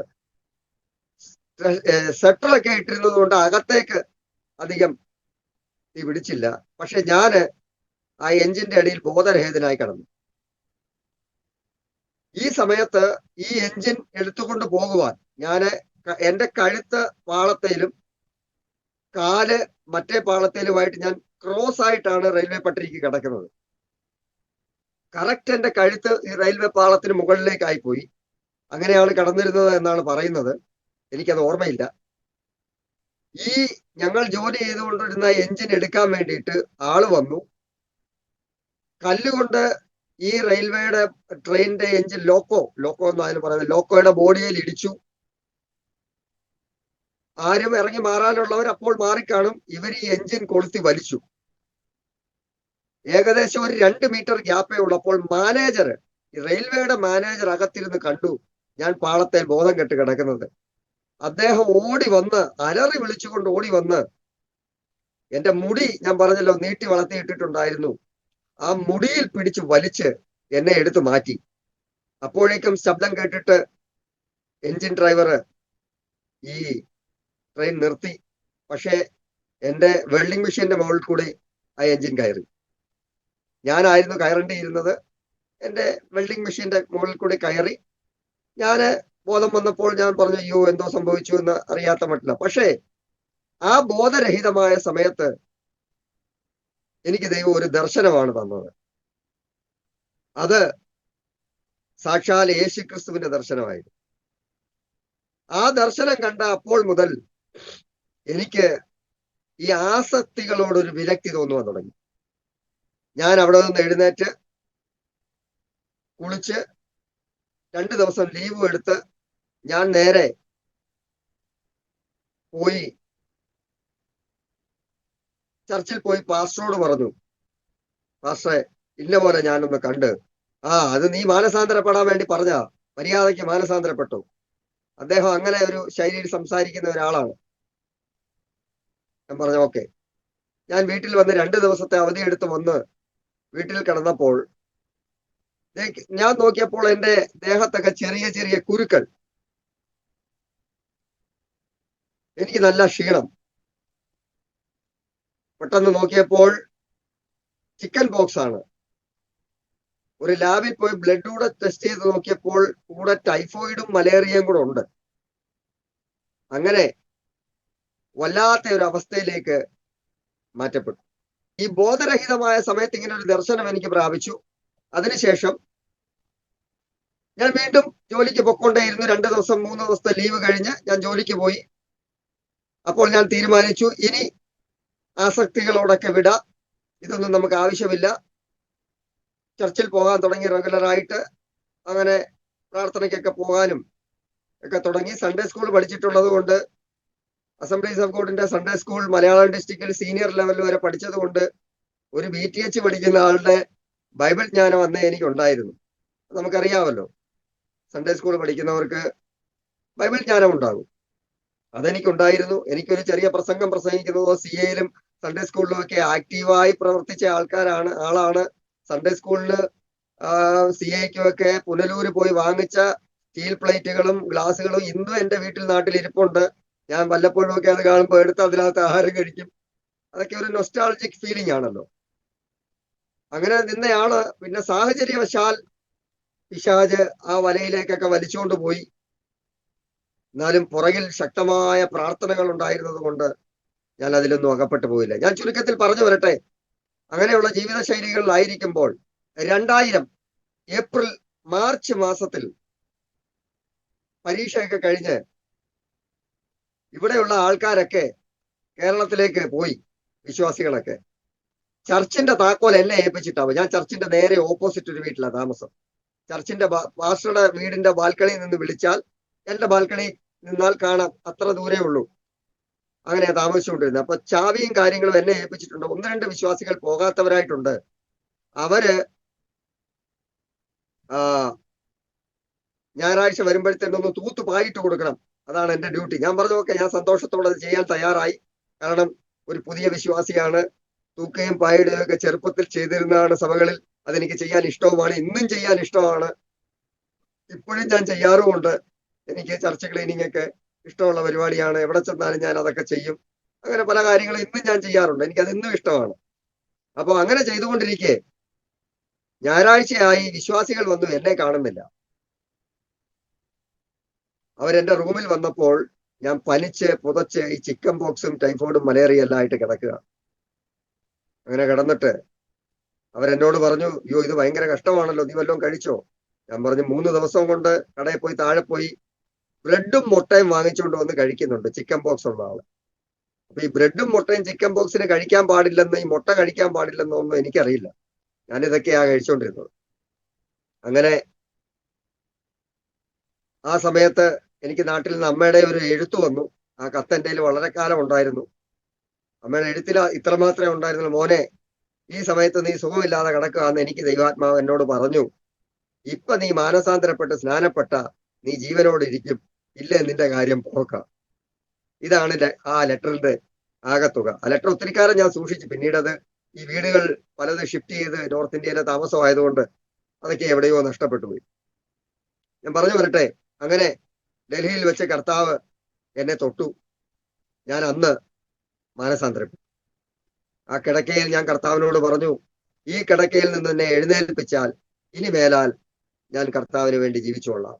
എങ്കിലും ജ്യേഷ്ഠൻ സുവിശേഷ വേലക്കാരനായതുകൊണ്ടും അമ്മ സുവിശേഷ വേലക്കാരി ആയതുകൊണ്ടും പൂർണ്ണ സമയ സുവിശേഷ വേലയ്ക്ക് 1% പോലും എനിക്ക് താല്പര്യമില്ലായിരുന്നു. കാരണം സുവിശേഷ വേല ചെയ്യുമ്പോഴുണ്ടാകുന്ന ബുദ്ധിമുട്ടും പട്ടിണിയും ഞെരുക്കവും ഞാൻ ഒരുപാട് കണ്ടതും, ഈ സഭയുടെ പാഴ്സനേജുകൾ ഞാൻ പറഞ്ഞല്ലോ, ഞങ്ങൾ വളർന്നതൊക്കെ ഈ സഭയുടെ പാഴ്സനേജുകളിലാണ്. വാടകയ്ക്ക് താമസിക്കുന്നുവെങ്കിലും താമസം മൊത്തം പാഴ്സനേജുകളിലായിരിക്കും കൂടുതൽ സമയവും. അങ്ങനെ ആയതുകൊണ്ട് ഈ പാഴ്സനേജിൽ വളരുന്നതിന്റെ ബുദ്ധിമുട്ട് എനിക്ക് നന്നായിട്ട് അറിയാം. ഞാൻ എല്ലാവരോടും പറയാറുണ്ട്, ഞാൻ പാസ്റ്ററുടെ മകനല്ലെങ്കിലും ഞാൻ 3 പാഴ്സനേജിലായിട്ടാണ് വളർന്നതെന്ന്.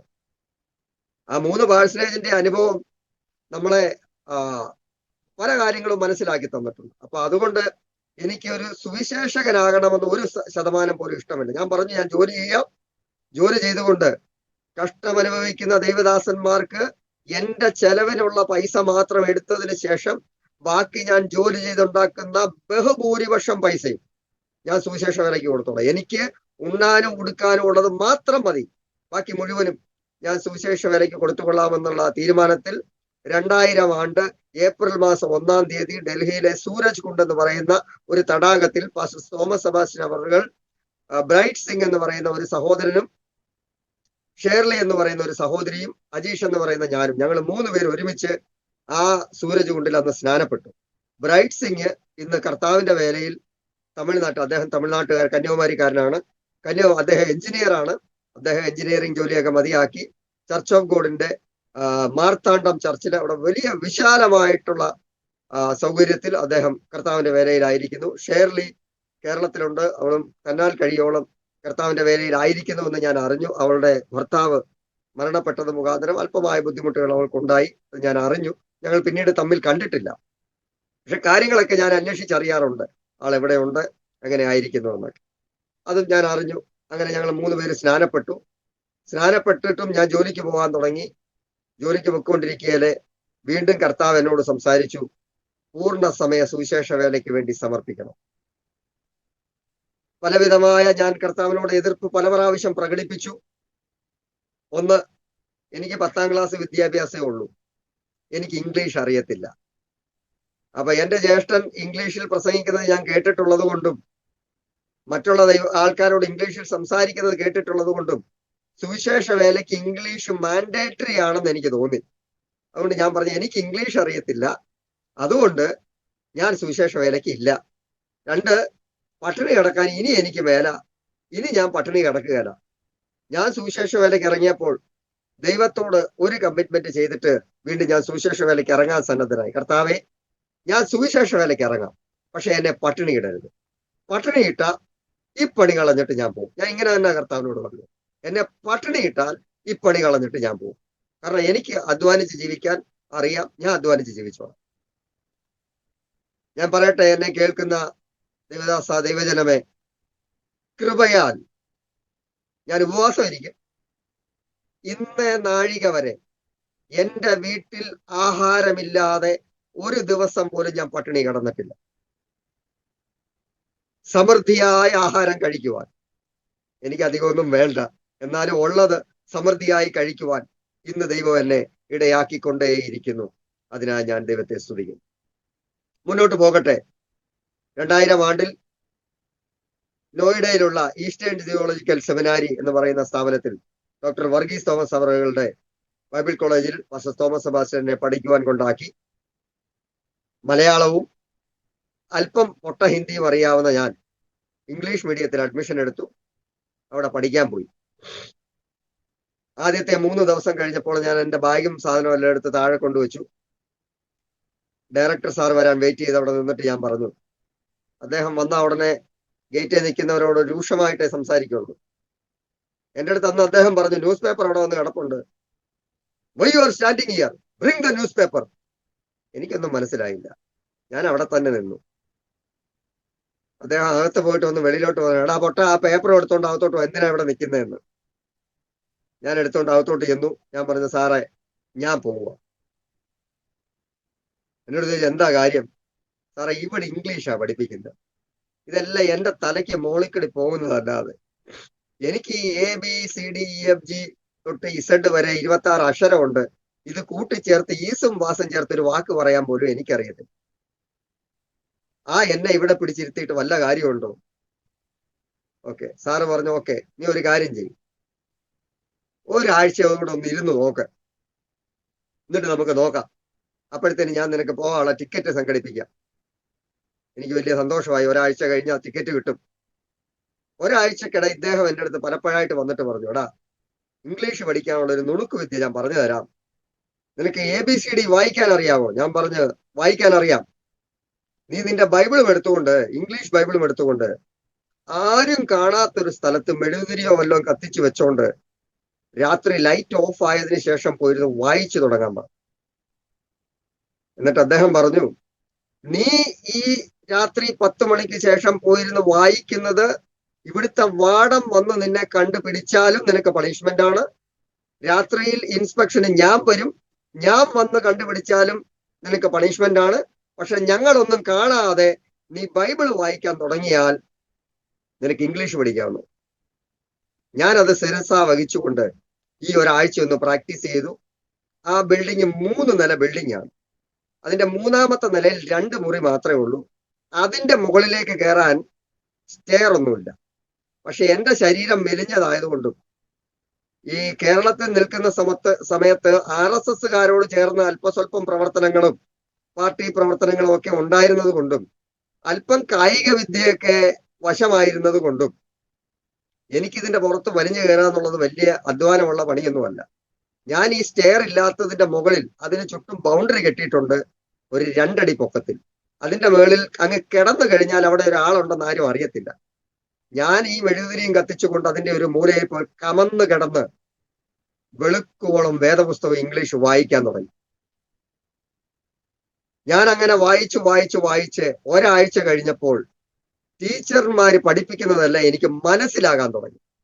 കാരണം എനിക്ക് സൺഡേ സ്കൂൾ പഠിച്ചതിന്റെ വേദപുസ്തക പരിചയം ഉള്ളത് കൊണ്ടും ടീച്ചേഴ്സ് പഠിപ്പിക്കുന്നത് എനിക്ക് മനസ്സിലാകാതിരുന്നത് ഇംഗ്ലീഷ് ആയതുകൊണ്ടാണെന്ന് എനിക്ക് അന്ന് മനസ്സിലായി. ഞാൻ പഠിച്ച കാര്യങ്ങൾ മാത്രമാണ് ഇവരെന്നെ പഠിപ്പിക്കുന്നത്.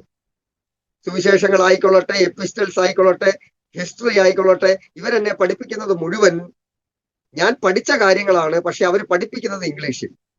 ഞാൻ അതീവ ശ്രദ്ധയോടെ ശ്രദ്ധിക്കാൻ തുടങ്ങി. കൃപയാൽ ആ ബൈബിൾ കോളേജിന്റെ ചരിത്രത്തിൽ ഒരു ഫസ്റ്റ് ഇയർ സ്റ്റുഡന്റ് ചാപ്പലിൽ 6ാം മാസത്തിൽ ഇംഗ്ലീഷിൽ പ്രസംഗിച്ചിട്ടുണ്ടെങ്കിൽ അത് ദൈവകൃപയാൽ ഞാനാണ്. ഇന്ന് വരെ ആ റെക്കോർഡ് ആ ബൈബിൾ കോളേജിൽ ആരും ബ്രേക്ക് ചെയ്യത്തില്ല, ഇനിയോട്ട് ബ്രേക്ക് ചെയ്യാനും പോകുന്നില്ല. കാരണം അത് ദൈവം എനിക്ക് വേണ്ടി തന്ന ഒരു റെക്കോർഡാണ്. അതിന് ദൈവത്തിന് സ്തുതി. അന്ന് ആബ്സെന്റ് ആയിരുന്ന പ്രാസംഗികന് വേണ്ടി ബൈസ്റ്റാൻഡർ ആയിട്ട് ഞാൻ കയറി അവിടെ ഇംഗ്ലീഷിൽ പ്രസംഗിച്ചതാണ്. അതിന് ഞാൻ ദൈവത്തിന് എല്ലാ മാനവും മഹത്വവും അർപ്പിക്കുന്നു. തുടർന്ന് ആ ബൈബിൾ കോളേജിൽ ഏറ്റവും കൂടുതൽ പ്രസംഗം പ്രസംഗിച്ചതും ഞാൻ തന്നെയാണ്. കാരണം ആരൊക്കെ പ്രസംഗിക്കുന്നില്ലയോ അന്ന് അജീഷ് ആയിരിക്കും അവിടുത്തെ പ്രാസംഗികൻ. തുടർന്ന് അവിടുത്തെ പ്രിൻസിപ്പൽ ആര് പ്രസംഗിച്ചാലും അവിടെ വന്ന് നിന്ന് സമയം 15 മിനിറ്റിൽ കവിഞ്ഞാൽ പ്രസംഗത്തിന്റെ കണ്ടന്റ് ശരിയല്ലെങ്കിൽ അദ്ദേഹം എഴുന്നേറ്റ് വന്ന് അവരെ അവിടെ പിടിച്ചിരുത്തും. കണ്ടന്റ് ശരിയല്ലെങ്കിൽ പിന്നെ അദ്ദേഹം പ്രസംഗിക്കും. അങ്ങനെയായിരുന്നു. എന്നാൽ ദൈവകൃപയാൽ ചാപ്പലിൽ എന്റെ ശബ്ദമാണ് താഴെ കേൾക്കുന്നതെങ്കിൽ ഗ്രൗണ്ട് ഫ്ലോറിൽ അദ്ദേഹത്തിന്റെ ഓഫീസും ഫസ്റ്റ് ഫ്ലോറിലായിരുന്നു ഞങ്ങളുടെ ചാപ്പൽ. ഫസ്റ്റ് ഫ്ലോറിലെ ചാപ്പലിൽ ഞാൻ പ്രസംഗിക്കുന്ന ശബ്ദമാണ് കേൾക്കുന്നതെങ്കിൽ അദ്ദേഹം അവിടെയുള്ള അധ്യാപകരോട് പറയുന്നത് ഞാൻ കേട്ടിട്ടുണ്ട്, അവനാ പ്രസംഗിക്കുന്നത്, സാരമില്ല, അവൻ തെറ്റൊന്നും വിളിച്ചു പറയുകയായിരുന്നു. അത്രയ്ക്കൊരു സാക്ഷ്യം ദൈവവചനവുമായി ബന്ധപ്പെട്ട് നേടിയെടുക്കുവാൻ ആ കോൾ അദ്ദേഹം എന്നോട് പറഞ്ഞിട്ടില്ല, പക്ഷെ അദ്ദേഹം പറഞ്ഞത് ഞാൻ കേട്ടതാണ്. അത് അങ്ങനെ ഒരു സാക്ഷ്യം പ്രാപിച്ചെടുക്കുവാൻ കൃപയാൽ ദൈവം എനിക്ക് ഇടയാക്കി തീർത്തു. അതിനുശേഷം 2005 ഞാന് ദൈവത്തോട് ബൈബിൾ കോളേജ് പഠനം കഴിഞ്ഞിട്ട് ഒരു ശപഥം ചെയ്ത്, കർത്താവെ, പഠനമൊക്കെ കംപ്ലീറ്റ് ആയി 2004 കഴിഞ്ഞു, ഞാൻ ഇനി മിനിസ്ട്രിക്ക് ഇറങ്ങുകയാണ്. യാതൊരു കാരണവശാലും സഭാ ശുശ്രൂഷ ചെയ്യുന്നതല്ല. കാരണം ഒരു സഭാ ശുശ്രൂഷയുടെ ബുദ്ധിമുട്ടുകൾ എനിക്കറിയാം. ഞാൻ 1ാം വർഷം ബൈബിൾ കോളേജിൽ പഠിക്കുമ്പോൾ മുതൽ എനിക്ക് ഈ ബൈബിൾ കോളേജിന്റെ ചർച്ചുകൾ തന്നിരുന്നു. 2 ചർച്ചുകൾ ഞാൻ പ്ലാൻ ചെയ്തു. 3ാമത് ഞാനൊരു ഹിന്ദി ചർച്ചിന്റെ പാസ്റ്ററായിട്ട് ഇരിക്കുമ്പോഴാണ് എന്റെ ഗ്രാജുവേഷനും. ഓടാ കോളനി എന്ന് പറയുന്ന സ്ഥലത്ത് ഇന്നും ആ ചർച്ചുണ്ട്. അവിടുത്തെ വിശ്വാസികൾ പലരും ഇന്നും എന്നെ വിളിക്കാറുണ്ട്. അവിടെ അന്നുണ്ടായിരുന്ന പല വിശ്വാസികളും ഇന്ന് സുവിശേഷ വേലക്കാരുമാണ്. അതോർത്ത് എനിക്ക് ഭയങ്കര സന്തോഷം. ഹിന്ദിക്കാര് സുവിശേഷ വേലക്കാരുമാണ്. അതോർത്ത് എനിക്ക് ഇന്ന് ഭയങ്കര സന്തോഷവുമാണ്. കാരണം എനിക്ക് ഒരാളെ വേലക്കിറങ്ങുക എന്ന് പറയുമ്പോൾ എനിക്ക് അത്രമാത്രം സന്തോഷമുള്ള ഒരാളാണ് ഞാൻ. ചുരുക്കി പറഞ്ഞാൽ അങ്ങനെ ഞാൻ ദൈവമായിട്ട് പറഞ്ഞു, ഞാൻ സോഷ്യൽ മിനിസ്ട്രീസിലേക്ക് എന്റെ ജ്യേഷ്ഠൻ ചെയ്യുന്നത് പോലെ സോഷ്യൽ വർക്കുകളുമായി സുവിശേഷ വേല ചെയ്യാൻ താല്പര്യപ്പെട്ട് പല സ്ഥലങ്ങളിലും അപ്രോച്ച് ചെയ്തു. എന്റെ ജ്യേഷ്ഠൻ എന്നോട് അവരുടെ പ്രസ്ഥാനത്തിന്റെ കോയമ്പത്തൂര് ഉള്ള സ്ഥലത്തേക്ക് വന്നാൽ അവിടെ തന്നെ പ്രവർത്തിക്കാമെന്ന് എനിക്കൊരു ഓഫർ തന്നു. അവിടെ ഉള്ളതും ഞങ്ങളുടെ ഒരു മൂത്ത കസിൻ ബ്രദറാണ് അനിൽ എന്ന് പറയുന്ന അദ്ദേഹം. പറഞ്ഞു, മോനെ, നീ കൂടെ വന്നാൽ എനിക്കും വളരെ ഹെൽപ്ഫുൾ ആയിരിക്കും. പക്ഷെ എനിക്കെന്തോ കുടുംബക്കാരുമൊത്ത് സുവിശേഷ വേല ചെയ്യാൻ ഒരു താല്പര്യമില്ലാത്തത് കൊണ്ട് ഞാൻ പറഞ്ഞു, ഞാൻ നോർത്ത് ഇന്ത്യയിൽ എവിടെയെങ്കിലും ചെയ്തോളാം, ഇവിടെ എന്തെങ്കിലും അങ്ങനെയുള്ള വേക്കൻസീസ് ഉണ്ടെങ്കിൽ അത് നിങ്ങൾ അറിയിച്ചാൽ മതി എന്ന് അവരോട് പറഞ്ഞു. അങ്ങനെ ഒരു വേക്കൻസി ഇവിടെ ഇല്ലാതെ വന്നതുകൊണ്ട് എനിക്ക് സന്ദർഭവശാൽ സഭാ ശുശ്രൂഷയിലേക്ക് കടക്കേണ്ടി വന്നു. ഓടാ കോളനിയിൽ തന്നെ പാസ്സായി ആ ബൈബിൾ കോളേജിലുള്ള ബന്ധത്തിൽ അവിടുത്തെ അധ്യാപകനായും അവിടുത്തെ കാര്യങ്ങളും നോക്കി ഞാനിങ്ങനെ പോയിക്കൊണ്ടിരുന്നു. ഏകദേശം 6 മാസം പഠനശേഷം അങ്ങനെ പോയി. ആ സമയത്ത് ബൈബിൾ കോളേജിന്റെ പ്രിൻസിപ്പളുമായിട്ട് അല്പമായ സ്വരച്ചേർച്ചയില്ലാത്ത സംസാരം ഉണ്ടാകുവാനിടയായി. ആ സമയത്ത് ഞാൻ പറഞ്ഞു, സാറേ, ഞാനും ഷോർട്ട് ടെമ്പേർഡ് ആളാണ്, സാറും ഷോർട്ട് ടെമ്പേർഡ് ആളാണ്, നമ്മൾ രണ്ടോട് നിന്നാൽ തീ മാറും, അതുകൊണ്ട് ഞാൻ എന്റെ വഴി തിരഞ്ഞെടുക്കാം, അതുകൊണ്ട് സാർ എന്റെ സർട്ടിഫിക്കറ്റ് ഇങ്ങനെ തന്നേരെ, ഞാൻ പോവുകയാണെന്നോ. അദ്ദേഹം തരാൻ തയ്യാറല്ലായിരുന്നു. പക്ഷെ ഞാനത് വാങ്ങിച്ചുകൊണ്ട് അവിടെ നിന്ന് ഇറങ്ങി. അത്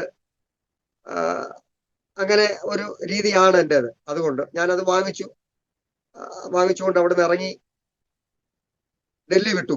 ഇനി ഡൽഹി ഇല്ല, സഭാ ശുശ്രൂഷ ചെയ്യില്ല. അടുത്ത തീരുമാനം, സഭാ ശുശ്രൂഷ അഥവാ ചെയ്യേണ്ടി വന്നാൽ യാതൊരു കാരണവശാലും അസംബ്ലീസ് ഓഫ് ഗോഡിൽ ചെയ്യില്ല. കാരണം ഞാൻ ജനിച്ചു വളർന്ന അസംബ്ലീസ് ഓഫ് ഗോഡിലായതുകൊണ്ട് 1985 കൂടുതൽ എലിക്കോടുള്ള സഭയില് അസംബ്ലീസ് ഓഫ് ഗോഡിന്റെ ചർച്ചിൽ വിശ്വാസി വന്ന് മണ്ണൂർ അസംബ്ലീസ് ഓഫ് ഗോഡിന്റെ church, Pattadi Arattupuzha assemblies of God ചർച്ചിന്റെ മെമ്പറാണ് ഇപ്പോഴും. അതുകൊണ്ട് അസംബ്ലീസ് ഓഫ് ഗോഡിലെ ഒരു പാസ്റ്റർ അനുഭവിക്കുന്ന ബുദ്ധിമുട്ടുകൾ അറിയാവുന്നത് കൊണ്ട് യാതൊരു കാരണവശാലും ആ സംഘടന വേണ്ട എന്ന് വെച്ചു. പക്ഷേ സന്ദർഭവശാൽ ഞാൻ അതിലേക്കും വരാം. ഞാൻ ഇവിടെ നിന്ന് 2005 മാർച്ച് മാസം ബൈബിൾ കോളേജും അവിടുത്തെ സഭാ ശുശ്രൂഷയെല്ലാം മതിയാക്കി എല്ലാം പറക്കി കെട്ടി കേരളത്തിലേക്ക് ചെന്നു. ഞാൻ കേരളത്തിൽ ചെല്ലുമ്പോൾ എന്റെ വീടിനോട് ചേർന്ന് ഈ എറണാകുളത്തുള്ള ഡാനിയൽ മാത്യു സാറും ഫാമിലിയും ഞങ്ങൾക്ക് വീട് വെച്ച് തന്നു. 10 സെന്റ് എന്നുള്ളിടത്ത് 8 സെന്റായി കുറഞ്ഞു. 2 മുറി അടുക്കള എന്നുള്ളത് 2 മുറിയായി കുറഞ്ഞു. ഈ 10 സെന്റ് എന്നുള്ളത് 8 സെന്റായി കുറഞ്ഞത് പ്രമാണം എഴുതിക്കാൻ 2000 രൂപ കയ്യിലില്ലാത്തത് കൊണ്ട് 2 സെന്റ് കുറഞ്ഞിട്ട് പ്രമാണ ചാർജ് കൂടെ അവർ വഹിച്ചു. 2 മുറി വെച്ച് തന്നു. അവിടെയായി 93 മുതൽ ഞങ്ങളുടെ താമസം. ആ വീട്ടിലേക്ക് ഞാൻ ഇവിടെ നിന്ന്, അതിന്റെ ഇടയിൽ ഒരുപാട് കാര്യങ്ങളുണ്ട്, കഥകൾ പറഞ്ഞ് വ്യസനിപ്പിക്കാൻ ഞാൻ തയ്യാറല്ലാത്തത് കൊണ്ടാണ് അതിനെയൊക്കെ ഞാൻ കട്ട് ഓഫ് ചെയ്തങ്ങ് പോയത്. അങ്ങനെ ഡൽഹിയിൽ നിന്ന് ഞാൻ പാക്ക് ചെയ്ത് എന്റെ തുണിയും എന്റെ പുസ്തകങ്ങളും എല്ലാമായി ഞാൻ കേരളത്തിൽ ചെന്നു. ഞാൻ കേരളത്തിൽ ചെന്നപ്പോൾ ഈ ഡാനിയൽ മാത്യു സാറൊക്കെ എന്റെ വീടിനോട് ചേർന്ന് ഒരു 4 സെന്റ് വേറെ ഒരു ദൈവദാസനും കൊടുത്തിട്ടുണ്ട്. അവിടെ ഒരു ദൈവദാസനും കുടുംബം, സാങ്കുട്ടി എന്ന് പറയുന്ന AJ സാങ്കുട്ടി എന്ന് പറയുന്ന ഒരു ദൈവദാസനും കുടുംബം അവിടെ പ്രാർത്ഥിച്ച് താമസിച്ചുകൊണ്ടിരിക്കുന്നു. അവരുടെ വീട്ടില് 40 ദിവസത്തെ ഉപവാസ പ്രാർത്ഥന നടക്കുന്നതിന്റെ 37ാം ദിവസമാണ് ഞാൻ നാട്ടിൽ ചെല്ലുന്നത്. എന്റെ വേഷം ജീൻസും ടീഷർട്ടും, മീശ നല്ല കട്ടിക്ക് മീശ വെച്ചിട്ടുണ്ട്, താടിയൊന്നും ഇല്ല, ഒന്നും വരാറായിട്ടില്ല, അങ്ങോ ഇങ്ങോക്കെ ഉള്ളൂ. അപ്പൊ അതുകൊണ്ട് അതൊക്കെ ഷേവ് ചെയ്ത് കട്ടിക്ക് മീശ വെച്ചിട്ടുണ്ട്. പിന്നെ ജീൻസും ടീഷർട്ടുമാണ് വേഷം. എന്നെ കണ്ടാൽ ഒരു പാസ്റ്റർ ആണെന്ന് ആരും പറയത്തുമില്ല. ഞാൻ അവിടെ ചെന്ന് ജംഗ്ഷനിലൊക്കെ പോയി കൂട്ടുകാരെയൊക്കെ ഒന്ന് കണ്ട് ഹായ് ഹലോ വെച്ചിട്ട് ഈ പ്രാർത്ഥന നടക്കുമ്പോൾ പ്രസംഗം തുടങ്ങുന്ന സമയത്തേക്കാണ്, പ്രസംഗം തുടങ്ങിക്കഴിഞ്ഞാണ് പുറകിലിട്ടിരുന്ന സോഫയിൽ ഞാൻ വന്നിരുന്നു. അവിടെ ഒരു ദൈവദാസൻ കറുത്ത് ഇരുണ്ട് മുഷിഞ്ഞ ഒരു വെള്ള ഷർട്ട് മുഷിഞ്ഞതെന്ന് പറയാൻ കാരണം കരിമ്പനടിച്ച ഒരു വെള്ള ഷർട്ട് വിട്ടുകൊണ്ട് ഒരു പാസ്റ്റർ പ്രസംഗിക്കുന്നു.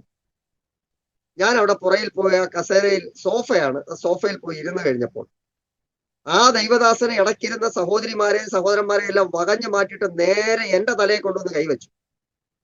എനിക്ക് അദ്ദേഹത്തെ അറിയില്ല, അദ്ദേഹത്തിന്റെ പേരറിയില്ല, അദ്ദേഹം ആരാണെന്നറിയില്ല, അദ്ദേഹത്തിന് എന്നെ അറിയില്ല. എന്റെ തലയെ കൈ കൊണ്ട് വെച്ചിട്ട് ഒറ്റ ചോദ്യമേ ചോദിച്ചുള്ളൂ, ആരോട് ചോദിച്ചിട്ടാ കെട്ടും പാണ്ടും മടക്കി കെട്ടി ഇങ്ങോട്ട് പോന്നേന്ന് ചോദിച്ചു.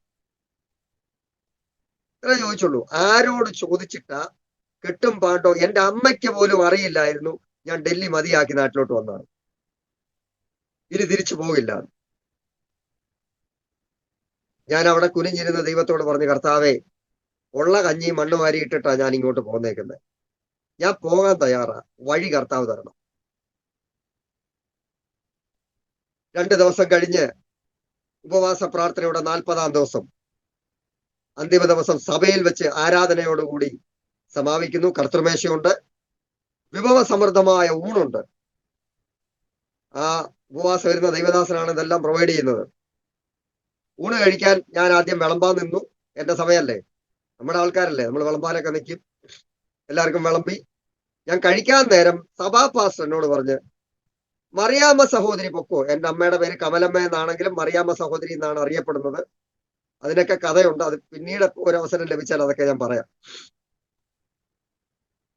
മറിയാമ്മ സഹോദരി പൊക്കോ, ഇവനെ ഞാൻ കൊണ്ടുവിട്ടോളാം. എന്നിട്ട് പറഞ്ഞു, നീ എന്റെ കൂടെ കഴിക്കാനിരുന്നാ മതി. റെജി ജോർജ് എന്ന് പറയുന്ന, ഇപ്പം കഴിഞ്ഞ തവണ അദ്ദേഹം കേരളത്തിലെ കോട്ടയത്തിനടുത്ത് ഒരു സെക്ഷന്റെ പ്രസ്ബിറ്ററൊക്കെ ആയിരുന്നു, റെജി ജോർജ് പാണ്ടനാട്. ആ ദൈവദാസൻ ആണ് അന്ന് ഞങ്ങളുടെ സഭാ ശുശ്രൂഷകൻ. അദ്ദേഹം എന്നെ എടാ പോടാന്നൊക്കെ വിളിക്കാനുള്ള സ്വാതന്ത്ര്യം ഈ ദൈവദാസന്മാർക്കും എന്നെക്കാട്ടിൽ പ്രായം കൂടിയവർക്കെല്ലാം ഞാൻ കൊടുത്തിട്ടുണ്ട്. എനിക്ക് അങ്ങനെ വിളിക്കുന്നതുകൊണ്ട് മുഷിച്ചിലൊന്നുമില്ല. നീ അവിടെ ആരോട് വഴക്കുണ്ടാക്കിയിട്ടാ ഇങ്ങോട്ട് വന്നേ? ഞാൻ പറഞ്ഞു, ഇത് പാസ്റ്ററോട് ആര് പറഞ്ഞു? എന്നോട് ദൈവാത്മാവ് ഇന്നലെ രാത്രി പറഞ്ഞു, നീ ഇവിടെ വഴക്കുണ്ടാക്കിയിട്ടാണ് വന്നിരിക്കുന്നത്. എന്നിട്ടും നിന്നെ കൊണ്ട് പ്രസംഗിക്കാൻ സമ്മതിപ്പിച്ചത് എന്റെ മനസാക്ഷി. ഞാനാണ് അവിടെ പ്രസംഗിച്ചത്, എന്റെ മനസാക്ഷി. ഞാൻ പറഞ്ഞു, പാസ്റ്റർ ഇന്ന പോലൊക്കെയാ കാര്യം. ഇന്നലെ ശുശ്രൂഷിച്ച ജെറോം എന്ന് പറയുന്ന ദൈവദാസനും എന്റെ തലയിൽ കൈവച്ചിട്ട് ഇത് തന്നെ പറഞ്ഞു, ഞാൻ പോകാം, പക്ഷെ വഴി ദൈവം തരണം, എന്നാലേ ഇനി പോകാൻ പറ്റൂ. അദ്ദേഹം എനിക്കൊരു ഫോൺ നമ്പർ തന്നിട്ട് പറഞ്ഞു, ഈ ഫോൺ നമ്പറിൽ വിളിക്കുക, അവിടെ നിനക്ക് വേണ്ടി അസംബ്ലീസ് ഓഫ് ഗോഡിന്റെ ഒരു സഭ, അവിടെ 3 വിശ്വാസികളുണ്ട്, നീ അങ്ങോട്ട് പോണം.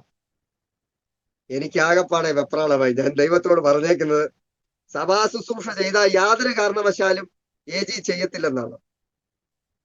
ഇതിപ്പോ ദാണ്ടെ കറങ്ങിത്തിരിഞ്ഞ് AGയിലേക്കാണ് വരുന്നത്. ഞാൻ ഇവിടെ വിളിച്ച് 2 ദിവസം കൊണ്ട് അന്വേഷിച്ച് IPCയിൽ കെ ജോയ് പാസ്റ്റർ കണ്ടില്ല ഒരു സഭയൊക്കെ എനിക്ക് റെഡിയാക്കി ഞാൻ വെച്ചിട്ടുണ്ട്. എന്നാൽ ഇവിടെ ഇതാ AGയുടെ ചർച്ച എനിക്ക് വേണ്ടി ശരിയായി വന്നു. AGയുടെ ചർച്ച ശരിയായി വന്നു. ഞാന് ആ നമ്പറിൽ വിളിച്ചു. അദ്ദേഹം ഞങ്ങളുടെ നാട്ടുകാരൻ തന്നെയാണ്. റോയ് ഫിലിപ്പ് എന്നാണ് അദ്ദേഹത്തിന്റെ പേര്. പത്രാവരുത്തുകാരനാണ്. ഇവിടെയുള്ള ബദേൽ അസംബ്ലി ഓഫ് ഗോഡ് ചർച്ച് എന്ന് പറയുന്ന ചർച്ചിലെ അന്ന് അദ്ദേഹം സെക്രട്ടറിയാണ്. ഇപ്പോൾ അദ്ദേഹം ബാംഗ്ലൂരിൽ താമസിച്ചുകൊണ്ടിരിക്കുന്നു. റോയ് ഫിലിപ്പ് അച്ചാന്റെ നമ്പറിൽ വിളിച്ചു. അപ്പൊ എനിക്ക് ഈ ചർച്ചും ഇവിടെയുള്ള പാസ്റ്ററെയൊക്കെ നേരത്തെ അറിയാം. ഞാൻ അവിടെ VBS നടത്താനും പല കാര്യങ്ങൾക്കും ടീച്ചറായിട്ടൊക്കെ ആ ചർച്ച ഞാൻ ഇതിനു മുമ്പ് പല പ്രാവശ്യം വന്നിട്ടുള്ളത് കൊണ്ട് ഞാൻ അവിടെ വന്നു. 2005 ഏപ്രിൽ മാസം 1-ാം തീയതി ഷാദിര അസംബ്ലീസ് ഓഫ് ഗോഡ് എന്ന് പറയുന്ന ചർച്ചില് ഞാൻ പ്രാർത്ഥിച്ച് മലയാളം ചർച്ചിന്റെ പാസ്റ്ററായിട്ട് ഞാൻ ചുമതലയേറ്റു. അന്ന് അവിടെ 3 മലയാളികൾ മാത്രമേ ഉള്ളൂ. പക്ഷെ എനിക്ക് മലയാളത്തിൽ പ്രസംഗിക്കാൻ അന്നും അറിയില്ല. ബൈബിൾ കോളേജിൽ പഠിച്ചിടത്തെല്ലാം ഇംഗ്ലീഷും ഹിന്ദിയും പ്രസംഗവും എനിക്ക് തന്ന ചർച്ചകളെല്ലാം ഹിന്ദി ചർച്ചും ആയതുകൊണ്ടും എനിക്ക് ഹിന്ദി മാത്രമേ പ്രസംഗിച്ചാൽ വരുത്തുള്ളൂ. അങ്ങനെ ഒരു അവസ്ഥയിലായി. ഞാൻ ദൈവത്തോട് കരഞ്ഞു പ്രാർത്ഥിച്ച്, കർത്താവേ, ഒരു ഹിന്ദിക്കാരനെങ്കിലും തന്ന ഞാൻ ഈ ആരാധന ഹിന്ദിയാക്കും. 3 വർഷം കഴിഞ്ഞപ്പോൾ കർത്താവ് എനിക്ക് ഒരു ഹിന്ദിക്കാരനെ തന്നു. അന്ന് ഞാൻ പ്രാർത്ഥിച്ച് ആരാധന ഹിന്ദിയിൽ ആരംഭിച്ചു. ഇന്നും കൃപയാൽ ആരാധന ഹിന്ദിയിൽ കണ്ടിന്യൂ ചെയ്തുകൊണ്ടേ പോകുന്നു. അതിന് ദൈവം സഹായിച്ചു. അങ്ങനെ അസംബ്ലീസ് ഓഫ് ഗോഡിൽ ജോയിൻ ചെയ്തു. 2005 ഒരു പ്രൊഫഷൻ പാസ്റ്ററായിട്ട് ഞാൻ തുടങ്ങി. ഞാൻ ദൈവത്തോട് പറഞ്ഞ, കർത്താവെ, യാതൊരു കാരണവശാലും എന്നെ ഇതിന്റെ ലീഡർഷിപ്പിലേക്കൊന്നും കൊണ്ടിടരുത്. കാരണം എനിക്കറിയാം ഇതിനകത്തെ ബുദ്ധിമുട്ടുകൾ, നൂലാമാലകൾ. അസംബ്ലീസ് ഓഫ് ഗോഡ് എന്ന് പറയുന്ന ഓർഗനൈസേഷന്റെ ലീഡർഷിപ്പിൽ ഇരിക്കേണ്ടവർ സഹിക്കേണ്ടി വരുന്ന കാര്യങ്ങളൊക്കെ എനിക്കറിയാം. അതുകൊണ്ട് എന്നെ ഇതിനകത്തൊന്നും പിടിച്ചിടരുത്. ഞാനൊരു സാധാ പാസ്റ്റർ എന്ന രീതിയിൽ പൊക്കോളാമെന്ന് പറഞ്ഞു. എനിക്കിവിടെ ഞാൻ ശുശ്രൂഷയിലായിരിക്കുമ്പോൾ ഈ സെക്ഷനിൽ തന്നെ ഉണ്ടായിരുന്ന റവറന്റ് രാജമണി ഹാനോക്ക് എന്ന് പറയുന്നത് തിരുവനന്തപുരം സ്വദേശിയായ OM ദീർഘകാലം OMന്റെ ഷിപ്പിലും PTL എന്ന് പറയുന്ന സംഘടനയുടെ വൈസ് ചെയർമാനും ഒക്കെ ആയിരുന്നു. അതിനുശേഷം അസംബ്ലീസ് ഓഫ് ഗോഡിൽ വന്ന് ഇവിടെ ഒരു ഹിന്ദി സഭയുടെ ശുശ്രൂഷകനായിരുന്ന മാസ്റ്റർ രാജമണി ഹാനോക്കുമായിട്ട് എനിക്ക് നല്ലൊരു ബന്ധം ലഭിച്ചു. അദ്ദേഹം എന്റെ ഒരു മെന്റർ എന്ന് എനിക്ക് പറയാം. അദ്ദേഹം ഇന്ന് കർത്താവിൽ നിദ്ര പ്രാപിച്ചു. കൃപയാൽ അദ്ദേഹത്തെയും അദ്ദേഹത്തിന്റെ സഹധർമ്മിണിയെയും അവരുടെ അന്തിമ സമയങ്ങളിൽ നോക്കുവാനും അവരെ ഹോസ്പിറ്റലൈസ് ചെയ്യുവാനും അവരെ ശുശ്രൂഷിക്കുവാനുമുള്ള ഒരു ഭാഗ്യം എനിക്ക് ദൈവം തന്നു. അദ്ദേഹം എൻ്റെ കയ്യിൽ കിടന്നാണ് മരിച്ചത്. ആന്റിയും ഞങ്ങളാണ് 6 മാസം ആന്റിയെ നോക്കാൻ എനിക്കും എൻ്റെ വൈഫിനും വേറെ ദൈവദാസന്മാരോടൊപ്പം ഞങ്ങൾക്കും ദൈവം കൃപ ചെയ്തു. അദ്ദേഹത്തിന് ഒരു മകനാണുള്ളത്. അവനാണ് ഇപ്പോൾ ആ ചർച്ച നോക്കുന്നത്, ക്രിസ്പിൻ ഹാനോക്ക്, പാസ്റ്റർ ക്രിസ്പിൻ ഹാനോക്ക്. അദ്ദേഹത്തിന്റെ വിവാഹവും ഈ കഴിഞ്ഞ വർഷം ഏപ്രിൽ മാസം 7-ാം തീയതി കൃപയാൽ ആ വിവാഹം നടത്തി കൊടുക്കുവാനും ദൈവം എന്നെ തന്നെ ഉപയോഗിച്ചു. അങ്ങനെ അതെനിക്ക് ഭയങ്കര ഒരു അനുഭവമാണ്. ആ ദൈവദാസൻ എൻ്റെ ഒരു മെന്ററായി നിന്നുകൊണ്ട് അദ്ദേഹത്തോടൊപ്പം 2 മിഷണറി ട്രിപ്പുകൾ, ഒന്ന് നേപ്പാളിലേക്കും ഒന്ന് ആൻഡമാൻ നിക്കോബാറിലേക്കും സുവിശേഷീകരണത്തിന് വേണ്ടി മാത്രം കയ്യിൽ നിന്ന് പൈസ മുടക്കി സുവിശേഷീകരണത്തിന് വേണ്ടി അങ്ങനെ 2 മിഷൻ ട്രിപ്പുകൾ നടത്താനിടയായി. അതെന്റെ ജീവിതത്തെ വല്ലാതെ മാറ്റിമറിച്ചു. അദ്ദേഹത്തിന്റെ എക്സ്പീരിയൻസുകൾ അദ്ദേഹമാണ് എൻ്റെ മെന്ററായി പ്രവർത്തിച്ച് എനിക്ക് ഉപദേശങ്ങൾ അതത് സമയത്ത് തന്നുകൊണ്ടിരുന്നു. അങ്ങനെ ഞാനിവിടെ ശുശ്രൂഷയിലായിരിക്കുന്നു. അദ്ദേഹം ഒരു ദിവസം എന്നെ വിളിച്ചിട്ട് പറഞ്ഞു, ഈ പ്രാവശ്യം assemblies of God east Delhi സെക്ഷന്റെ സെക്രട്ടറി ആയിട്ട് അജീഷ് പാസ്റ്റർ മത്സരിക്കും. ഞാൻ പറഞ്ഞു, എന്റെ പൊന്നു ദൈവദാസനെ 2 കൺട്രിയും എടുത്ത് തൊഴുതുകൊണ്ട് പറയുന്നു, എനിക്ക് അതിന് താല്പര്യമില്ല. അദ്ദേഹം എന്നെ വല്ലാതെ ശാസിച്ച കാര്യങ്ങളൊന്നും ആ രീതിയിൽ ഞാൻ പറയാൻ താല്പര്യപ്പെടുന്നില്ല. അത് ഒരു പിതാവ് ഒരു മകനോട് എങ്ങനെ പറയുന്നു ആ രീതിയിലാണ് എന്നെ ശാസിച്ചത്. അതിനുശേഷം പറഞ്ഞു, നീ ചെയ്യും. അങ്ങനെ 2017 assemblies of God east Delhi സെക്ഷന്റെ സെക്രട്ടറി ആയിട്ട് ദൈവം എന്നെ കൊണ്ടുവന്ന് എത്തിച്ചു. അതിനുശേഷം ഇപ്പൊ 4 വർഷമായിട്ട് ഇവിടെ assemblies of God east Delhi സെക്ഷന്റെ പ്രസ്പിറ്ററായിട്ട് ചുമതല വഹിക്കുന്നു. ഇതൊക്കെ കർത്താവിനാൽ സംഭവിച്ചതാണ്. ജീവിതത്തിൽ ഒരുപാട് കാര്യങ്ങൾ സംഭവിച്ചു. ഇതിനിടയിൽ 2005 ഞാൻ സഭാ ശുശ്രൂഷ ഏറ്റെടുത്തു.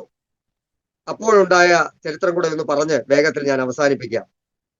ഈ 2005 സഭാ ചാർജ് എടുത്തപ്പോൾ അസംബ്ലീസ് ഓഫ് ഗോഡില് സഭാ ചാർജ് എടുത്തു കഴിഞ്ഞാൽ ആദ്യം കുടുംബസ്ഥനാകണം.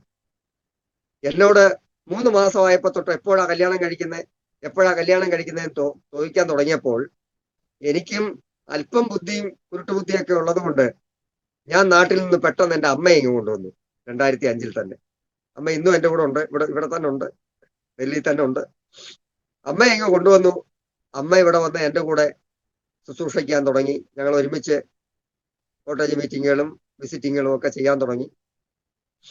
അതുകൊണ്ട് ഈ ചോദ്യം പിന്നീട് എന്നോടല്ലാതായി, ഈ ചോദ്യം അമ്മയോടായിട്ടായി. അപ്പോൾ വിവാഹം കഴിക്കണം.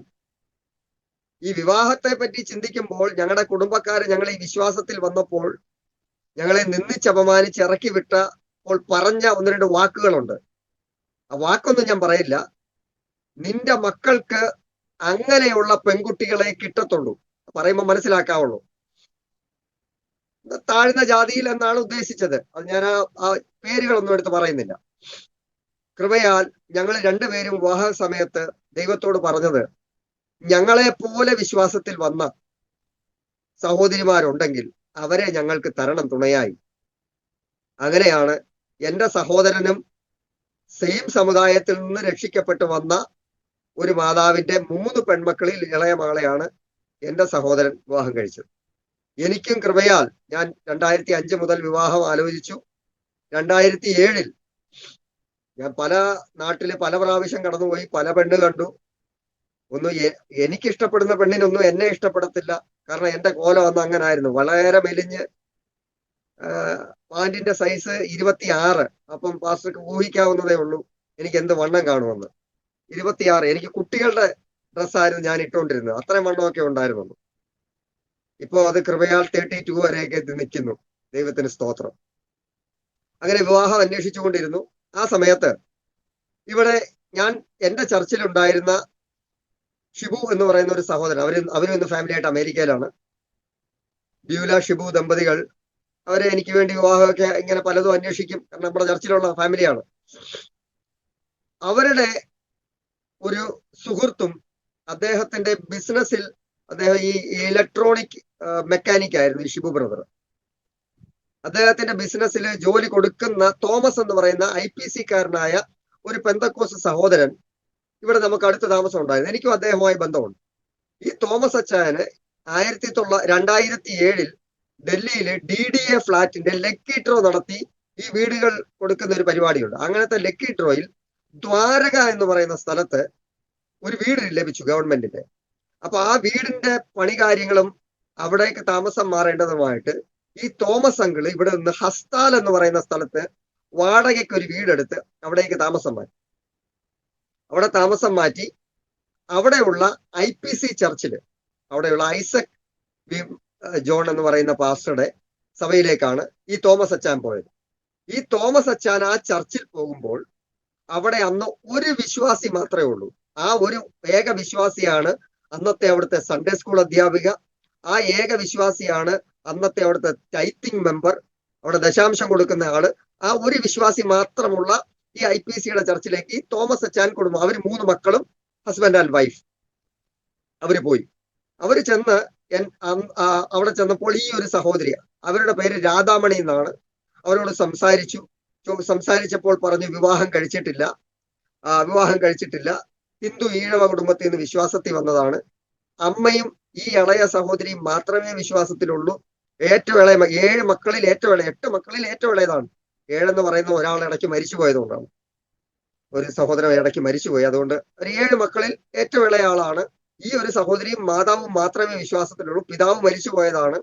മറ്റുള്ള സഹോദരങ്ങളെല്ലാം അമ്പലം കമ്മിറ്റി മെമ്പർമാരുൾപ്പെടെ, പഞ്ചായത്ത് മെമ്പർമാരുൾപ്പെടെ, രാഷ്ട്രീയ സാമൂഹിക കാര്യങ്ങളിൽ ഇടപെട്ട് നിൽക്കുന്ന കുടുംബക്കാരുള്ള, പോലീസ് ഡിപ്പാർട്ട്മെന്റിൽ ഒരു പോലീസ് സ്റ്റേഷൻ നടത്താൻ DYSP ഉൾപ്പെടെ ഉള്ള സകല ആൾക്കാരുമുള്ള ഒരു കുടുംബത്തിലെ ആളാണ്.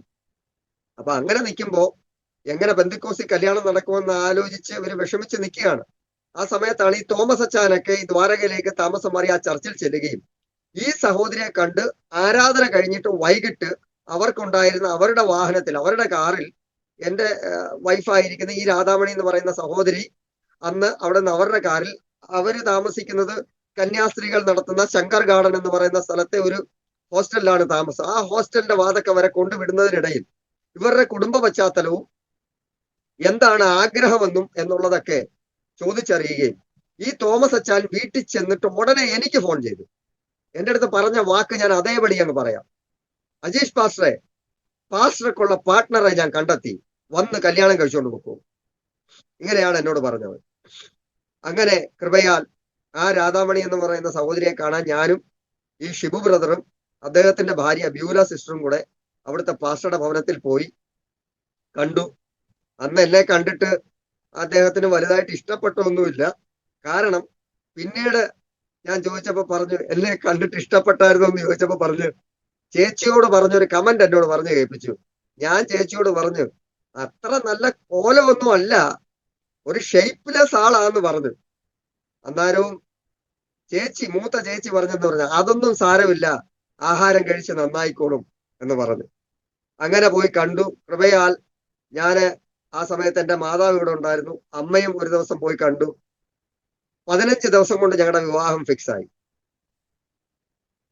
ഞങ്ങളുടെ വിവാഹം ഓഗസ്റ്റ് മാസം വിവാഹത്തെ പറ്റി ചിന്തിക്കുന്നു. ഒക്ടോബർ മാസത്തിൽ ഞങ്ങളുടെ വിവാഹവും നടന്നു. അതിൻ്റെ ഇടയ്ക്ക് അമ്മയ്ക്ക് നാട്ടിലേക്കൊന്ന് പോകേണ്ട ഒരു അവസരം ഉണ്ടായി. നാട്ടിൽ പോയി അങ്ങോട്ടും ഇങ്ങോട്ടും കുടുംബക്കാരൊക്കെ ഒന്ന് സംസാരിച്ചു. കൃപയാൽ ഒക്ടോബർ മാസം 18-ാം തീയതി 2007 ഞങ്ങളുടെ വിവാഹം കഴിഞ്ഞു. കുടുംബമായി കർത്താവിന്റെ വേലയിലായിരിക്കുന്നു. 2 കുഞ്ഞുങ്ങളെ ദൈവം ദാനമായി നൽകി. മൂത്ത മകൾ ബ്ലെസ്സി അജീഷ് 12-ാം ക്ലാസ്സിൽ ഇപ്പോൾ പഠിച്ചുകൊണ്ടിരിക്കുന്നു. ഇളയ മകൻ ഡാനി അജീഷ് 10-ാം ക്ലാസ്സിൽ പഠിച്ചുകൊണ്ടിരിക്കുന്നു. കർത്താവിന്റെ വേലയിൽ ആയിരിക്കാൻ ദൈവം എന്നെ ഇടയാക്കിയതിനായി ഞാൻ ദൈവത്തെ സ്തുതിക്കുന്നു. ഞാൻ എന്റെ സാക്ഷ്യം പറഞ്ഞല്ലോ. ഇതിൽ നിന്നൊക്കെ എനിക്ക് പറയാനുള്ളത് ഇതാണ്: കണ്ണുനീരിന് മറുപടി നൽകുന്ന ഒരു ദൈവമുണ്ട്, പ്രാർത്ഥന കേൾക്കുന്ന ഒരു ദൈവമുണ്ട്. ആ ദൈവം ഇന്നും ജീവിക്കുന്നു. ആരെയും രക്ഷാകരമായ ദൗത്യത്തിലേക്ക് കൊണ്ടെത്തിക്കുവാൻ സ്വർഗത്തിലെ ദൈവത്തെ കൊണ്ട് കഴിയുമെന്ന് നാം ഉറച്ചു വിശ്വസിക്കണം. നമ്മുടെ പ്രാർത്ഥനകളൊന്നും വൃഥാവായി പോകുകയില്ല. നാം ദൈവം മുൻപാകെ കഴിക്കുന്ന സമയങ്ങൾ, നാം ദൈവം മുൻപാകെ കൊടുക്കുന്ന സമയങ്ങളൊന്നും വൃഥാവായി പോകുകയില്ല. ഞാൻ മുൻപോട്ട് പറഞ്ഞു പോകട്ടെ. അങ്ങനെ ശുശ്രൂഷയിലായിരുന്നു. നാട്ടിലെ ആ 8 സെന്റ് സ്ഥലവും ഒരു കുഞ്ഞു വീടുമല്ലാതെ ഈ ഭൂമിയിൽ ഞങ്ങൾക്ക് മറ്റൊന്നുമില്ലായിരുന്നു. കർത്താവ് പറഞ്ഞത് എന്താണ്? വാഗ്ദത്തം: നിന്റെ 2 മക്കളെയും 2 പട്ടണത്തിൽ കൊണ്ടുവന്ന് ദൈവം അനുഗ്രഹിക്കുമെന്ന്. കൃപയാൽ 2017 ഡൽഹിയിൽ ഒരു കുഞ്ഞു വീട്, ഒരു 1 BHK വാങ്ങിക്കുവാൻ സ്വർഗത്തിലെ ദൈവം എനിക്ക് ഭാഗ്യം നൽകി. ഞാനൊരു കല്യാണം കഴിക്കുമെന്നോ ഞാനൊരു വീട് വാങ്ങിക്കുമെന്നോ എനിക്ക് 2 കുഞ്ഞുങ്ങൾ ഉണ്ടാകുമെന്നോ ഒന്നും വിശ്വസിക്കാത്ത കുടുംബക്കാരുടെയും നാട്ടുകാരുടെയും മധ്യേ, ഞാനൊരു വാഹനം വാങ്ങിക്കുമെന്നോ ഒരു ഉറപ്പുമില്ലാതിരുന്ന ആൾക്കാരുടെ മധ്യേ, ഇന്ന് ദൈവം എനിക്കൊരു 4 വീലർ തന്നിട്ടുണ്ട്. ദൈവം എനിക്ക് കയറി കിടക്കാൻ ഇവിടെ ഒരു ഭവനം തന്നു. കൃപയാൽ 2 വർഷം മുമ്പ് കേരളത്തിലെ എന്റെ ഭവനം, ആ വീട് നിർത്തിക്കൊണ്ട് തന്നെ ഒന്ന് എക്സ്റ്റെൻഡ് ചെയ്ത് ഒരു 2 BHK 2 ബെഡ്റൂം, അകത്ത് ഒരു ബാത്റൂം, അറ്റാച്ച്ഡ് ബാത്റൂം, ഒരു common bathroom, 2 bedroom, hall, kitchen, അതിന്റെ എല്ലാം ഡിസൈൻ മൊത്തം ഞാൻ ആയതുകൊണ്ടാണ് ഇങ്ങനെ അങ്ങ് പറയുന്നത്. അതിന്റെ എഞ്ചിനീയർ ഞാൻ തന്നെയാണ്, വേറെ എഞ്ചിനീയർമാരൊന്നുമില്ല. ഒരു സിറ്റ് ഔട്ട് ഒക്കെ ചെയ്ത് ആ വീടും ഒന്ന് മനോഹരമായി ചെയ്തെടുക്കാൻ ദൈവം എന്നെ സഹായിച്ചു. ഇതൊക്കെയും ദൈവത്തിന്റെ വാഗ്ദത്തം നമ്മുടെ മേലുള്ളത് കൊണ്ട് മാത്രം നടക്കുന്നത്. കൊരിന്ത്യ ലേഖനത്തിൽ പറയുന്നത്, അവന്റെ വാഗ്ദത്തങ്ങൾ എത്രയുണ്ടെങ്കിലും അത് ഉവ്വ് എന്ന്, അത് അവയിൽ അവന് മഹത്വം വരത്തക്കവണ്ണം ആമേൻ എന്നും തന്നെ എന്നാണ്. ആ വാക്യം എന്നെ വല്ലാതെ ബലപ്പെടുത്തിയ വാക്യമാണ്. ദൈവം നമ്മളോട് പറയുന്ന പ്രോമിസുകൾ നമ്മൾ മുഖാന്തരം തെറ്റിപ്പോയാലും ദൈവം അത് ആമേൻ എന്ന സീൽ അടിച്ചു കഴിഞ്ഞാൽ ഒരിക്കലും മാറ്റിക്കളയുകയില്ല. അങ്ങനെ കൃപയാൽ കർത്താവിനാൽ ഞങ്ങൾ ശരണപ്പെട്ട എന്റെ സഹോദരനും കുടുംബമായി തമിഴ്നാട്ടില് ചെന്നൈയില് കർത്താവിന്റെ വേലയിലായിരിക്കുന്നു. ഞാൻ ഇവിടെ ഈ വീട് വാങ്ങിക്കുന്ന അതേ സമയത്ത് ഞങ്ങൾ പരസ്പരം അറിയാതെ കോയമ്പത്തൂരിൽ 5 സെന്റ് സ്ഥലം വാങ്ങിക്കാൻ എന്റെ ജ്യേഷ്ഠനെയും കർത്താവ് അനുവദിച്ചു. ഞാനിത് എന്റെ സഹോദരനെ വിളിച്ച് എനിക്കൊരല്പം പൈസയുടെ ആവശ്യം വന്നപ്പോൾ ഞാൻ അദ്ദേഹത്തെ വിളിച്ചിട്ട് പറഞ്ഞു, എടാ എനിക്കൊരു ഇച്ചിരി പൈസ വേണം, ഒന്ന് മറിക്കാൻ കാണുമോ എന്ന് ചോദിച്ചപ്പോൾ അദ്ദേഹം, എടാ ഞാനും നിന്നോട് ചോദിക്കാൻ ഇരിക്കുകയായിരുന്നു, ഞാനിവിടെ ഒരു 5 സെന്റ് സ്ഥലം വാങ്ങിക്കാനുള്ള പരിപാടികൾ നടന്നിരിക്കും. 2 മക്കളെ അനുഗ്രഹിക്കാമെന്ന് ദൈവം വാഗ്ദത്തം ചെയ്തിട്ടുണ്ടെങ്കിൽ ഈ ഭൂമിയിലെ അനുഗ്രഹവും 2 മക്കൾക്കും ഒരുപോലെ കൊടുക്കാനും ദൈവത്തിന് അറിയാം. ആ ദൈവത്തെയാണ് ഞാനും നിങ്ങളും ആരാധിക്കുന്നത്. അതുകൊണ്ട് നമ്മൾ വിശ്വാസത്തിൽ അല്പം പോലും പതറാതെ മുന്നോട്ട് പോയിക്കൊള്ളുക. ദൈവം നമ്മളെ അനുഗ്രഹിക്കും. ഹല്ലേലൂയ. കർത്താവ് നമ്മളോട് പ്രോമിസ് ചെയ്ത നിത്യരാജ്യത്തിലേക്ക് എത്തും വരെ ഈ ഭൂമിയിൽ ലഭിക്കേണ്ട സകല നന്മകളും നൽകി, ആഹാരവും വസ്ത്രവും പാർപ്പിടവും വിദ്യാഭ്യാസവും എല്ലാം നൽകി കർത്താവ് നമ്മളെ മുന്നോട്ട് നടത്തുവാനിടയായിത്തീരും. ഒരു കാര്യം കൂടെ പറഞ്ഞ് ഞാൻ അവസാനിപ്പിക്കാം. ഇപ്പോൾ എനിക്കുണ്ടായ ഒരു ചിന്തയാണ് തുടർന്ന് പഠിക്കണമെന്ന്. എന്റെ മകള് +2 ആയി, ഞാനിപ്പോ +2 ചെയ്യാൻ പോവുകയാണ്. എനിക്ക് തോന്നി തുടർന്ന് പഠിക്കണമെന്ന്. ഞാൻ ആരോടും അനുവാദം ചോദിച്ചില്ല. എന്റെ ഭാര്യയ്ക്കൊന്നും അറിയത്ത് പോലുമില്ല. ഞാൻ ഈ സാക്ഷ്യത്തിലൂടെ പറയുകയാണ്, ഞാൻ ചെയ്യാൻ പോവുകയാണ്. അതിനുശേഷം ഞാൻ എന്റെ ഒരു സുഹൃത്ത് ദൈവദാസനോട് പറഞ്ഞു, 1 വർഷം വെയിറ്റ് ചെയ്യും, എന്റെ 12th കഴിഞ്ഞിട്ട് നമുക്ക് രണ്ടുപേർക്ക് ഒന്നിച്ച് BSW ചെയ്യാമെന്നോ. കാരണം ദൈവം വാഗ്ദത്തം ചെയ്തപ്പോൾ ഉന്നത വിദ്യാഭ്യാസം കൂടെ വാഗ്ദത്തം ചെയ്തിട്ടുണ്ട്. അതിലേക്ക് എത്താതെ ഞാൻ എന്തിനു മാറി നിൽക്കണം? എനിക്ക് ദൈവം അതിനുള്ള കഴിവും ബുദ്ധിയും സാഹചര്യവും തന്നിരിക്കുമ്പോൾ ഞാൻ അതും ചെയ്യുമെന്ന് ഉറച്ച തീരുമാനത്തിലായിരിക്കുന്നു. പ്രാർത്ഥനയിൽ ഓർക്കുക, സ്വർഗത്തിലെ ദൈവം നമ്മളെ ധാരാളമായി അനുഗ്രഹിക്കട്ടെ. ഈ ഭൂമിയിൽ പരസ്പരം കാണുവാൻ ദൈവം അവസരങ്ങളെ തരുന്നുവെങ്കിൽ നമുക്ക് പരസ്പരം കാണാം. ഇല്ലെങ്കിൽ നിത്യതയുടെ തുറമുഖത്ത് നമുക്ക് ഒരുമിച്ച് കണ്ട് ദൈവത്തെ മഹത്വപ്പെടുത്തുവാൻ ദൈവദാസനെയും എന്നെ ഈ ചാനലിലൂടെ കേൾക്കുന്ന എല്ലാ ശ്രോതാക്കളെയും സ്വർഗത്തിലെ വലിയവനായ ദൈവം ഇടയാക്കട്ടെ. ഓർത്ത് പ്രാർത്ഥിക്കാം. ദൈവം സഹായിക്കുമാറാകട്ടെ. ആമേൻ. ആമേൻ, ആമേൻ, ആമേൻ. സ്തോത്രം. സംഭവബഹുലമായ ഒരു ജീവിതയാത്രയുടെ ഒരു രത്നച്ചുരുക്കമാണ് കർത്താവിൻ്റെ ദാസൻ അജീഷിലൂടെ കേൾക്കുവാനിടയായി തീർന്നത്. രാക്ഷസൻ പാറയുടെ മുകളിൽ മുട്ടുകുത്തി സ്വർഗത്തേക്ക് നോക്കി പ്രാർത്ഥിക്കുവാനിടയായി തീർന്ന ആ ഒരു കാര്യം ഞാൻ എൻ്റെ മനസ്സിൽ ഓർക്കുന്നു. സഹോദരന് അതീവ ഗുരുതരമായി രോഗിയായി തീർന്നപ്പോൾ മാതാവ് 33 കോടി ദൈവങ്ങളെയും മുസ്ലിം മതവിശ്വാസത്തിലുള്ളതായ പ്രാർത്ഥനയും ക്രൈസ്തവ വിശ്വാസത്തിലുള്ള പ്രാർത്ഥനയും പ്രാർത്ഥിച്ചു. എന്നാൽ പ്രാർത്ഥനയ്ക്ക് മറുപടി കൊടുത്തത് കർത്താവായ യേശു ക്രിസ്തു ആകൊണ്ട് ആ യേശുവിനെ പിൻപറ്റുവാൻ ജീവിതം മാറ്റിവെക്കുവാൻ ഇടയായി തീർന്നു.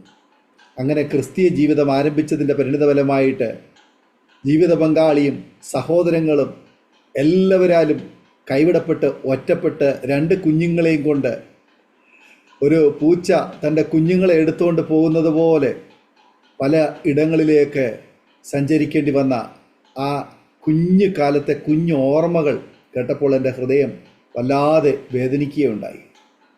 എങ്കിലും ദൈവം കൈവിട്ടില്ല. ഹാഗാറിൻ്റെ കണ്ണുനീര്, ആ കുഞ്ഞിൻ്റെ കണ്ണുനീര് സ്വർഗത്തിലെ ദൈവം കണ്ടു. സ്തോത്രം. അവർക്ക് വേണ്ടി ആ മരുഭൂമിയുടെ അനുഭവത്തിൽ ഒരു നീരുറവ് തുറന്നു കൊടുത്ത ആ സ്നേഹവാനായ ദൈവം ഇന്നും ആര് തന്നെ നോക്കി നിലവിളിക്കുന്നോ അവർക്ക് വേണ്ടി പുത്തൻ വഴികളെ, നീരുറവുകളെ ദൈവം തുറന്നു കൊടുക്കുന്നു എന്ന് കേൾക്കുവാൻ കഴിഞ്ഞതിൽ ഒത്തിരി സന്തോഷമുണ്ട്. കർത്താവിനെ അറിയുവാൻ, കർത്താവിൻ്റെ കൽപ്പന അനുസരിക്കുവാൻ, അറിഞ്ഞ സത്യത്തിന് വേണ്ടി, പ്രാർത്ഥനയ്ക്ക് മറുപടി തന്ന കർത്താവിന് വേണ്ടി ഉറച്ചു നിൽക്കുവാൻ നാട്ടുകാരും വീട്ടുകാരും പ്രിയപ്പെട്ടവരും ഒക്കെ ഉപേക്ഷിച്ചപ്പോഴും അതിനേക്കാളുപരി സ്നേഹിക്കുന്ന സ്നേഹനിധിയായ ഒരു കർത്താവുണ്ട്, ഒരു ദൈവമുണ്ട് എന്ന് തിരിച്ചറിഞ്ഞപ്പോൾ പിന്നിലേക്ക് തിരിഞ്ഞു പോകാത്ത ആ വാത്സല്യ മാതാവിൻ്റെ ദൃഢനിശ്ചയം, ആ ഒരു നിശ്ചയദാർഢ്യം ഇന്ന് അനുഗ്രഹിക്കപ്പെട്ട തലമുറകളെയും അതേ വിശ്വാസത്തിൽ ഉറച്ചു നിൽക്കുവാൻ കർത്താവ് കൃപ ചെയ്തുകൊണ്ടിരിക്കുന്നു. അതെ, പാപത്തിൻ്റെ ചങ്ങല, പൈശാചിക മണ്ഡലങ്ങൾ ഒക്കെ ബന്ധിച്ച് പല നിലകളിലൂടെ ജീവിതം തകർത്തു കളയുവാൻ പിശാച് വഴിയൊരുക്കിയെങ്കിലും ദൈവത്തിൻ്റെ കരത്താൽ പിടിച്ചിരുന്നത് കൊണ്ട് ദൈവം വിട്ടുകൊടുത്തില്ല. ആ കർത്താവിൻ്റെ ക്രൂസിലെ സ്നേഹത്താൽ ചേർത്ത് നിർത്തി ഇന്ന് മക്കൾ കുടുംബമായി കർത്താവിന് വേണ്ടി പ്രയോജനപ്പെടുന്ന, അനുഗ്രഹിക്കപ്പെട്ട, സാക്ഷ്യം വഹിക്കുന്ന പ്രിയപ്പെട്ടവരായി തീരുവാൻ കർത്താവ് കൃപ ചെയ്തു. ആ വാത്സല്യ മാതാവിനെ ഓർത്ത് ഞാൻ ദൈവത്തിന് സ്തോത്രം ചെയ്യുന്നു. ദൈവം അനുഗ്രഹിക്കപ്പെട്ട നിലയിൽ ഇന്ന് പ്രിയ മക്കളെ 2 പേരെ, അവരുടെ കുടുംബങ്ങളെ ദൈവം കർത്താവിൻ്റെ രാജ്യത്തിന് വേണ്ടി മുൻനിരയിൽ നിൽക്കുവാൻ ദൈവം തിരഞ്ഞെടുത്തു ആക്കി വച്ചിരിക്കുന്നു. അതോർത്ത് ഞാൻ ദൈവത്തിന് സ്തോത്രം ചെയ്യുന്നു. അരോമ ടിവിയുടെ പ്രേക്ഷകർക്ക് ഈ ജീവിതാനുഭവം സാക്ഷ്യം തികച്ചും വ്യത്യസ്തമായി തീർന്നു എന്ന് തന്നെ ഞങ്ങൾ പൂർണ്ണമായി വിശ്വസിക്കുകയാണ്. പ്രേക്ഷകരെ, നമ്മുടെ തലമുറകൾക്ക് വേണ്ടിയിട്ട് നാം കരയുന്നത് നിർത്തരുത്. അവർക്ക് വേണ്ടി പ്രാർത്ഥിക്കുന്നത് നാം നിർത്തരുത്. അവൻ ഇന്നല്ലെങ്കിൽ നാളെ ആ പ്രാർത്ഥനയ്ക്ക് ദൈവം മറുപടിയുമായി ഇറങ്ങി വരും. നിങ്ങളുടെ ഭവനത്തിലേക്ക് ഇറങ്ങി വരും. ഒരു പക്ഷെങ്കിൽ കഞ്ചാവിനും മദ്യത്തിനും അതുപോലെ പലവിധമായുള്ള MDMA പോലുള്ളതായ ലഹരി വസ്തുക്കൾക്കും ഒക്കെ അടിമയായി പാപത്തിൻ്റെ വഴിയിലൂടെ നമ്മുടെ തലമുറകൾ, നമ്മുടെ പ്രിയപ്പെട്ടവർ വലിച്ചഴിക്കപ്പെടുമ്പോൾ നമ്മൾ ഒരുപക്ഷെങ്കിൽ തീരുമാനിക്കും, ഇനി അവനെ രക്ഷിക്കുവാൻ ആർക്കും കഴിയുകയില്ല. ആൺകുട്ടികൾ മാത്രമല്ല, പെൺകുട്ടികളും പഠിക്കുവാനാണെന്ന് പറഞ്ഞ് ഇന്ന് വീട്ടിൽ നിന്ന് പോകുന്നു. എന്നാൽ അവരൊക്കെയും ചെന്നെത്തപ്പെടുന്നത് ഒരിക്കലും മാതാപിതാക്കന്മാർക്ക് ചിന്തിക്കുവാൻ പോലും കഴിയാത്ത ഇടങ്ങളിലാണ്. അവിടെ നിന്ന് ആ കുഞ്ഞുങ്ങൾ മടങ്ങി വരുവാൻ ആമേൻ മാതാപിതാക്കന്മാർ കണ്ണുനീരോടെ ഇടിവിൽ നിൽക്കുവാൻ തയ്യാറാകുമെങ്കിൽ, പ്രാർത്ഥിക്കുവാൻ തയ്യാറാകുമെങ്കിൽ, ഇന്നിതാ നാം കേട്ടതായ ഈ സാക്ഷ്യം പോലെ നമ്മുടെ കുഞ്ഞുങ്ങൾക്ക് നമുക്ക് പറയുവാൻ കഴിയും എന്നുള്ളതിന് യാതൊരു സംശയവുമില്ല. ആകയാൽ ഞങ്ങളെ കേൾക്കുന്ന മാന്യ ശ്രോതാവേ, നിങ്ങളുടെ ജീവിതത്തിൽ ഒരു നിമിഷം ദൈവസന്നിധിയിൽ ഒന്ന് പിന്നിട്ട് ആ പാതകളിലേക്കൊന്ന് തിരിഞ്ഞു നോക്കൂ. എന്തെങ്കിലും നഷ്ടബോധം, കുറ്റബോധം ജീവിതത്തിൽ ഓർമ്മ വരുന്നുവെങ്കിൽ ഒരു നിമിഷം ദൈവസന്നിധിയിൽ മടങ്ങി വരുവാൻ, മനം തിരിയുവാൻ ഇടയായി തീരുമാറാകട്ടെ. ഒരു പക്ഷെങ്കിൽ ജീവിതത്തിൽ ചെയ്തു പോയ ഏതെങ്കിലും തെറ്റുകളായിരിക്കാം, പറഞ്ഞു പോയതായ വാക്കുകളായിരിക്കാം, കോപമായിരിക്കാം, പാപമായിരിക്കാം, ജീവിതത്തിൽ ഏതെങ്കിലും വിഷയത്തിൽ നിങ്ങൾ ആയിരിക്കുന്നുവെങ്കിൽ ആശങ്കപ്പെടേണ്ട. നമ്മുടെ കർത്താവ് അരികിലുണ്ട്. ഒരു നിമിഷം കണ്ണുകളെ അടയ്ക്കാം, ഹൃദയങ്ങളെ ഏകാഗ്രമാക്കാം. ദൈവത്തിൽ നമുക്ക് പ്രാർത്ഥനയ്ക്കായി നമ്മുടെ ആമേ ശിരസ്സുകളെ ദൈവം മുൻപാകെ ആമേൻ ഒന്ന് വണക്കാം. ദൈവത്തിൽ നമുക്ക് പ്രാർത്ഥിക്കാം. നാം പ്രാർത്ഥിക്കുമ്പോൾ കർത്താവിൻ്റെ ദാസൻ അജീഷ് അരോമാറ്റിയുടെ പ്രേക്ഷകർക്ക് വേണ്ടി ഈ സമയം ചുരുക്കം വാചകങ്ങൾ നമ്മെ പ്രാർത്ഥനയിൽ സഹായിക്കും. എല്ലാ പ്രിയപ്പെട്ടവരും ദൈവത്തിന് പ്രാർത്ഥിച്ചു. സ്തോത്രം. കരുണയുള്ള ഞങ്ങളുടെ നല്ല സ്വർഗീയ പിതാവേ, ഈ നല്ല സമയത്തിനായി ഞങ്ങൾ അങ്ങേ സ്തുതിക്കുന്നു, വാഴ്ത്തുന്നു, സ്തോത്രം ചെയ്യുന്നു. അങ്ങയുടെ പുത്രനും ഞങ്ങളെ രക്ഷിച്ചവനും ഞങ്ങളുടെ വീണ്ടെടുപ്പുകാരനുമായ യേശുക്രിസ്തുവിന്റെ നാമത്തിൽ തിരുസന്നിധിയിലേക്ക് ഞങ്ങൾ അടുത്ത് വന്ന് പ്രാർത്ഥിക്കുന്നു. ആരാമ ടിവിയുടെ പ്രേക്ഷകർക്കായി, ഞങ്ങളുടെ സാക്ഷ്യം ശ്രവിക്കുന്ന ദൈവജനങ്ങൾക്കായി, മറ്റുള്ള എല്ലാ പ്രിയപ്പെട്ടവർക്കായി ഞങ്ങൾ പ്രാർത്ഥിക്കുന്നു. പ്രാർത്ഥന കേൾക്കുന്ന ഒരു ദൈവം ഞങ്ങൾക്ക് വേണ്ടി ഇന്നും ജീവിക്കുന്നു. അവൻ ആരുടെയും രക്ഷാകരമായ ദൗത്യം പൂർത്തിയാക്കുവാൻ മതിയായവനാണെന്നും ആരെയും രക്ഷിക്കുവാൻ കഴിയുന്ന ദൈവസ്നേഹമാണ് അവങ്കൽ ഉള്ളതെന്നും അടിയുറച്ച് വിശ്വസിച്ചുകൊണ്ട് തിരുസന്നിധിയിലേക്ക് നാഥാ ഞങ്ങളിതാ അടുത്തു വരുന്നു. ഈ ആരോമ ടിവിയുടെ സംഘാടകനായ ദൈവദാസൻ കുടുംബം, തന്റെ ശുശ്രൂഷകൾ, പ്രവർത്തനങ്ങൾ എല്ലാത്തെയും ദൈവം ധാരാളമായി അനുഗ്രഹിക്കേണ്ടതിന്, ഈ ശുശ്രൂഷകൾ മുഖാന്തരം അനേകർ ദൈവത്തെ അറിയുവാനും അനേകർ ദൈവത്തിനു വേണ്ടി സമർപ്പിക്കപ്പെടുന്നതിനും കാരണമായി തീരുവാൻ സ്വർഗമിടയാക്കണമേ. അടിയനെ ഈ പാപാന്തകാരത്തിൽ നിന്ന് വിളിച്ചു വേർതിരിച്ചവനായ ദൈവമേ, അടിയനെ പോലെ അനേകർ നാശത്തിലേക്ക് പോയിക്കൊണ്ടിരിക്കുന്നുവല്ലോ. അടിയന്റെ ഈ സാക്ഷ്യം കർത്താവേ, പാപത്തിലാണ്ടു പോകുന്ന അനേകർക്ക് വിടുതലിന് കാരണമായി തീരേണ്ടതിന് സ്വർഗമിടയാക്കണം. ഇതിന്റെ എല്ലാ പ്രേക്ഷകരെയും ഏൽപ്പിച്ച് പ്രാർത്ഥിക്കുന്നു, അനുഗ്രഹിച്ചു പ്രാർത്ഥിക്കുന്നു. അനുഗ്രഹ വിഷയമാക്കി അവിടുന്ന് തീർക്കണമേ. നിങ്ങളുടെ കൃപ എല്ലാവരെയും ചുറ്റിക്കൊള്ളണമേ. നന്മകളാൽ നിറയ്ക്കും. എല്ലാ ബഹുമാനവും പുകഴ്ചയും അങ്ങയ്ക്ക് യേശു ക്രിസ്തുവിന്റെ ധന്യമുള്ള നാമത്തിൽ തന്നെ. ആമേൻ. താങ്ക് യു അജീഷ് അവറുകൾ. ഇത്രത്തോളം സമയം അനുഗ്രഹിക്കപ്പെട്ട ജീവിതാനുഭവം, ദൈവം നടത്തിയ അത്ഭുതകരമായ വേളയെയും കുറിച്ച് ദൈവനാമ മഹത്വത്തിനുടെ അരോമാറ്റിയുടെ പ്രേക്ഷകരോടൊപ്പം പങ്കുവയ്ക്കുവാൻ സമയം വേർതിരിച്ചതിനെ കർത്താവിന്റെ ദാസനോടും കുടുംബ അംഗങ്ങളുള്ളതായ നന്ദി, സ്നേഹം അറിയിക്കുന്നു. ദൈവമായ കർത്താവ് ധാരാളം അനുഗ്രഹിക്കട്ടെ. സൗഖ്യാരോഗ്യം ദീർഘായുസ്സും തരട്ടെ. കർത്താവിന് വേണ്ടി ഏറെ പ്രയോജനപ്പെടുവാൻ, ശക്തമായി മുന്നോട്ട് യാത്ര ചെയ്യുവാൻ സ്വർഗത്തിലെ ദൈവ അവസരങ്ങളെ ഒരുക്കട്ടെ എന്ന് ആശംസിക്കുന്നു, പ്രാർത്ഥിക്കുന്നു. അതുപോലെ തന്നെ ഞങ്ങളെ കേട്ടുകൊണ്ടിരുന്ന മാന്യ ശ്രോതാക്കളുള്ളതായ നന്ദി, സ്നേഹത്തിൽ അറിയിക്കുന്നു. തീർച്ചയായിട്ടും നിങ്ങൾക്ക് ജീവിതാനുഭവം ഒരു വ്യത്യസ്തമായി തീർന്നു, ഒരു അനുഗ്രഹമായി തീർന്നു എന്ന് ഞങ്ങൾ പൂർണ്ണമായി വിശ്വസിക്കുന്നു. നിങ്ങളുടെ പ്രിയപ്പെട്ടവർക്ക്, സുഹൃത്തുക്കൾ കൂടി ഷെയർ ചെയ്ത് കൊടുക്കും. അവരും കേട്ട് അനുഗ്രഹിക്കപ്പെട്ട അതിലൂടെ ദൈവനാമം മഹിമപ്പെടുക മുഖാന്തരമായി തീരുമല്ലോ. മാത്രമല്ല നിങ്ങളുടെ വലിയ അഭിപ്രായങ്ങളും നിർദ്ദേശങ്ങളും കമന്റ് ബോക്സിൽ രേഖപ്പെടുത്താവുന്നതാണ്. അതുപോലെ തന്നെ നിങ്ങൾക്കൊരു പ്രാർത്ഥനാ വിഷയമുണ്ടെങ്കിൽ സ്ക്രീനിൽ കാണുന്ന വാട്സപ്പ് നമ്പറിൽ ഞങ്ങളെ വിവരം അറിയിക്കും. ഞങ്ങൾ നിങ്ങൾക്ക് പ്രത്യേകം പ്രാർത്ഥിക്കുന്നു. എല്ലാ തിങ്കളാഴ്ചയും രാത്രി 9 മണിക്ക് അരോമാറ്റിയുടെ ശ്രോതാക്കൾക്ക് വേണ്ടി ഞങ്ങൾ പ്രത്യേക പ്രാർത്ഥന നടത്തി വരുന്നു. നിങ്ങൾക്കും അതിൽ പങ്കുചേരാം. അടുത്ത അനുഗ്രഹിക്കപ്പെട്ട സാക്ഷ്യവും വചനചിന്തയുമായി വീണ്ടും കൂടി കാണുമ്പോഴേയും എല്ലാ പ്രിയപ്പെട്ടവർക്കും good bye. God bless you all. ഓർമ്മയുടെ മനോരഥത്തിൽ മായാത്ത ഓർമ്മയ്ക്കായി അരോമ മാട്രിമോണിയിൽ നിന്നും ജീവിത പങ്കാളിയെ കണ്ടെത്തൂ. നിങ്ങൾ ഒരു ക്രിസ്തീയ ജീവിത പങ്കാളിയെ അന്വേഷിക്കുകയാണോ? അതോ മക്കൾക്ക് അനുയോജ്യമായ ഒരു തക്ക തുണയ്ക്കു വേണ്ടി പ്രാർത്ഥിക്കുന്ന വ്യക്തിയാണോ? എങ്കിൽ അരോമ മാട്രിമോണി നിങ്ങൾക്ക് വേണ്ടിയാണ്. ഇന്നു തന്നെ സൗജന്യമായി രജിസ്റ്റർ ചെയ്യൂ. അരോമ മാട്രിമോണിയുടെ പ്രത്യേകതകൾ: രജിസ്ട്രേഷൻ തികച്ചും സൗജന്യം. ലോകത്തെവിടെയുമുള്ള അനുയോജ്യമായ ക്രിസ്തീയ ജീവിത പങ്കാളിയെ തിരഞ്ഞെടുക്കാം. വിവാഹം നടക്കുന്നതുവരെ സർവീസ് ലഭിക്കുന്നു. ഏറ്റവും ചെറിയ പാക്കേജുകളും തിരഞ്ഞെടുക്കാം. അരോമ മാട്രിമോണി നിങ്ങൾക്കായി ഒരുക്കുന്നു വിവാഹം പരമാനന്ദം. Email aroma matrimony2020@gmail.com.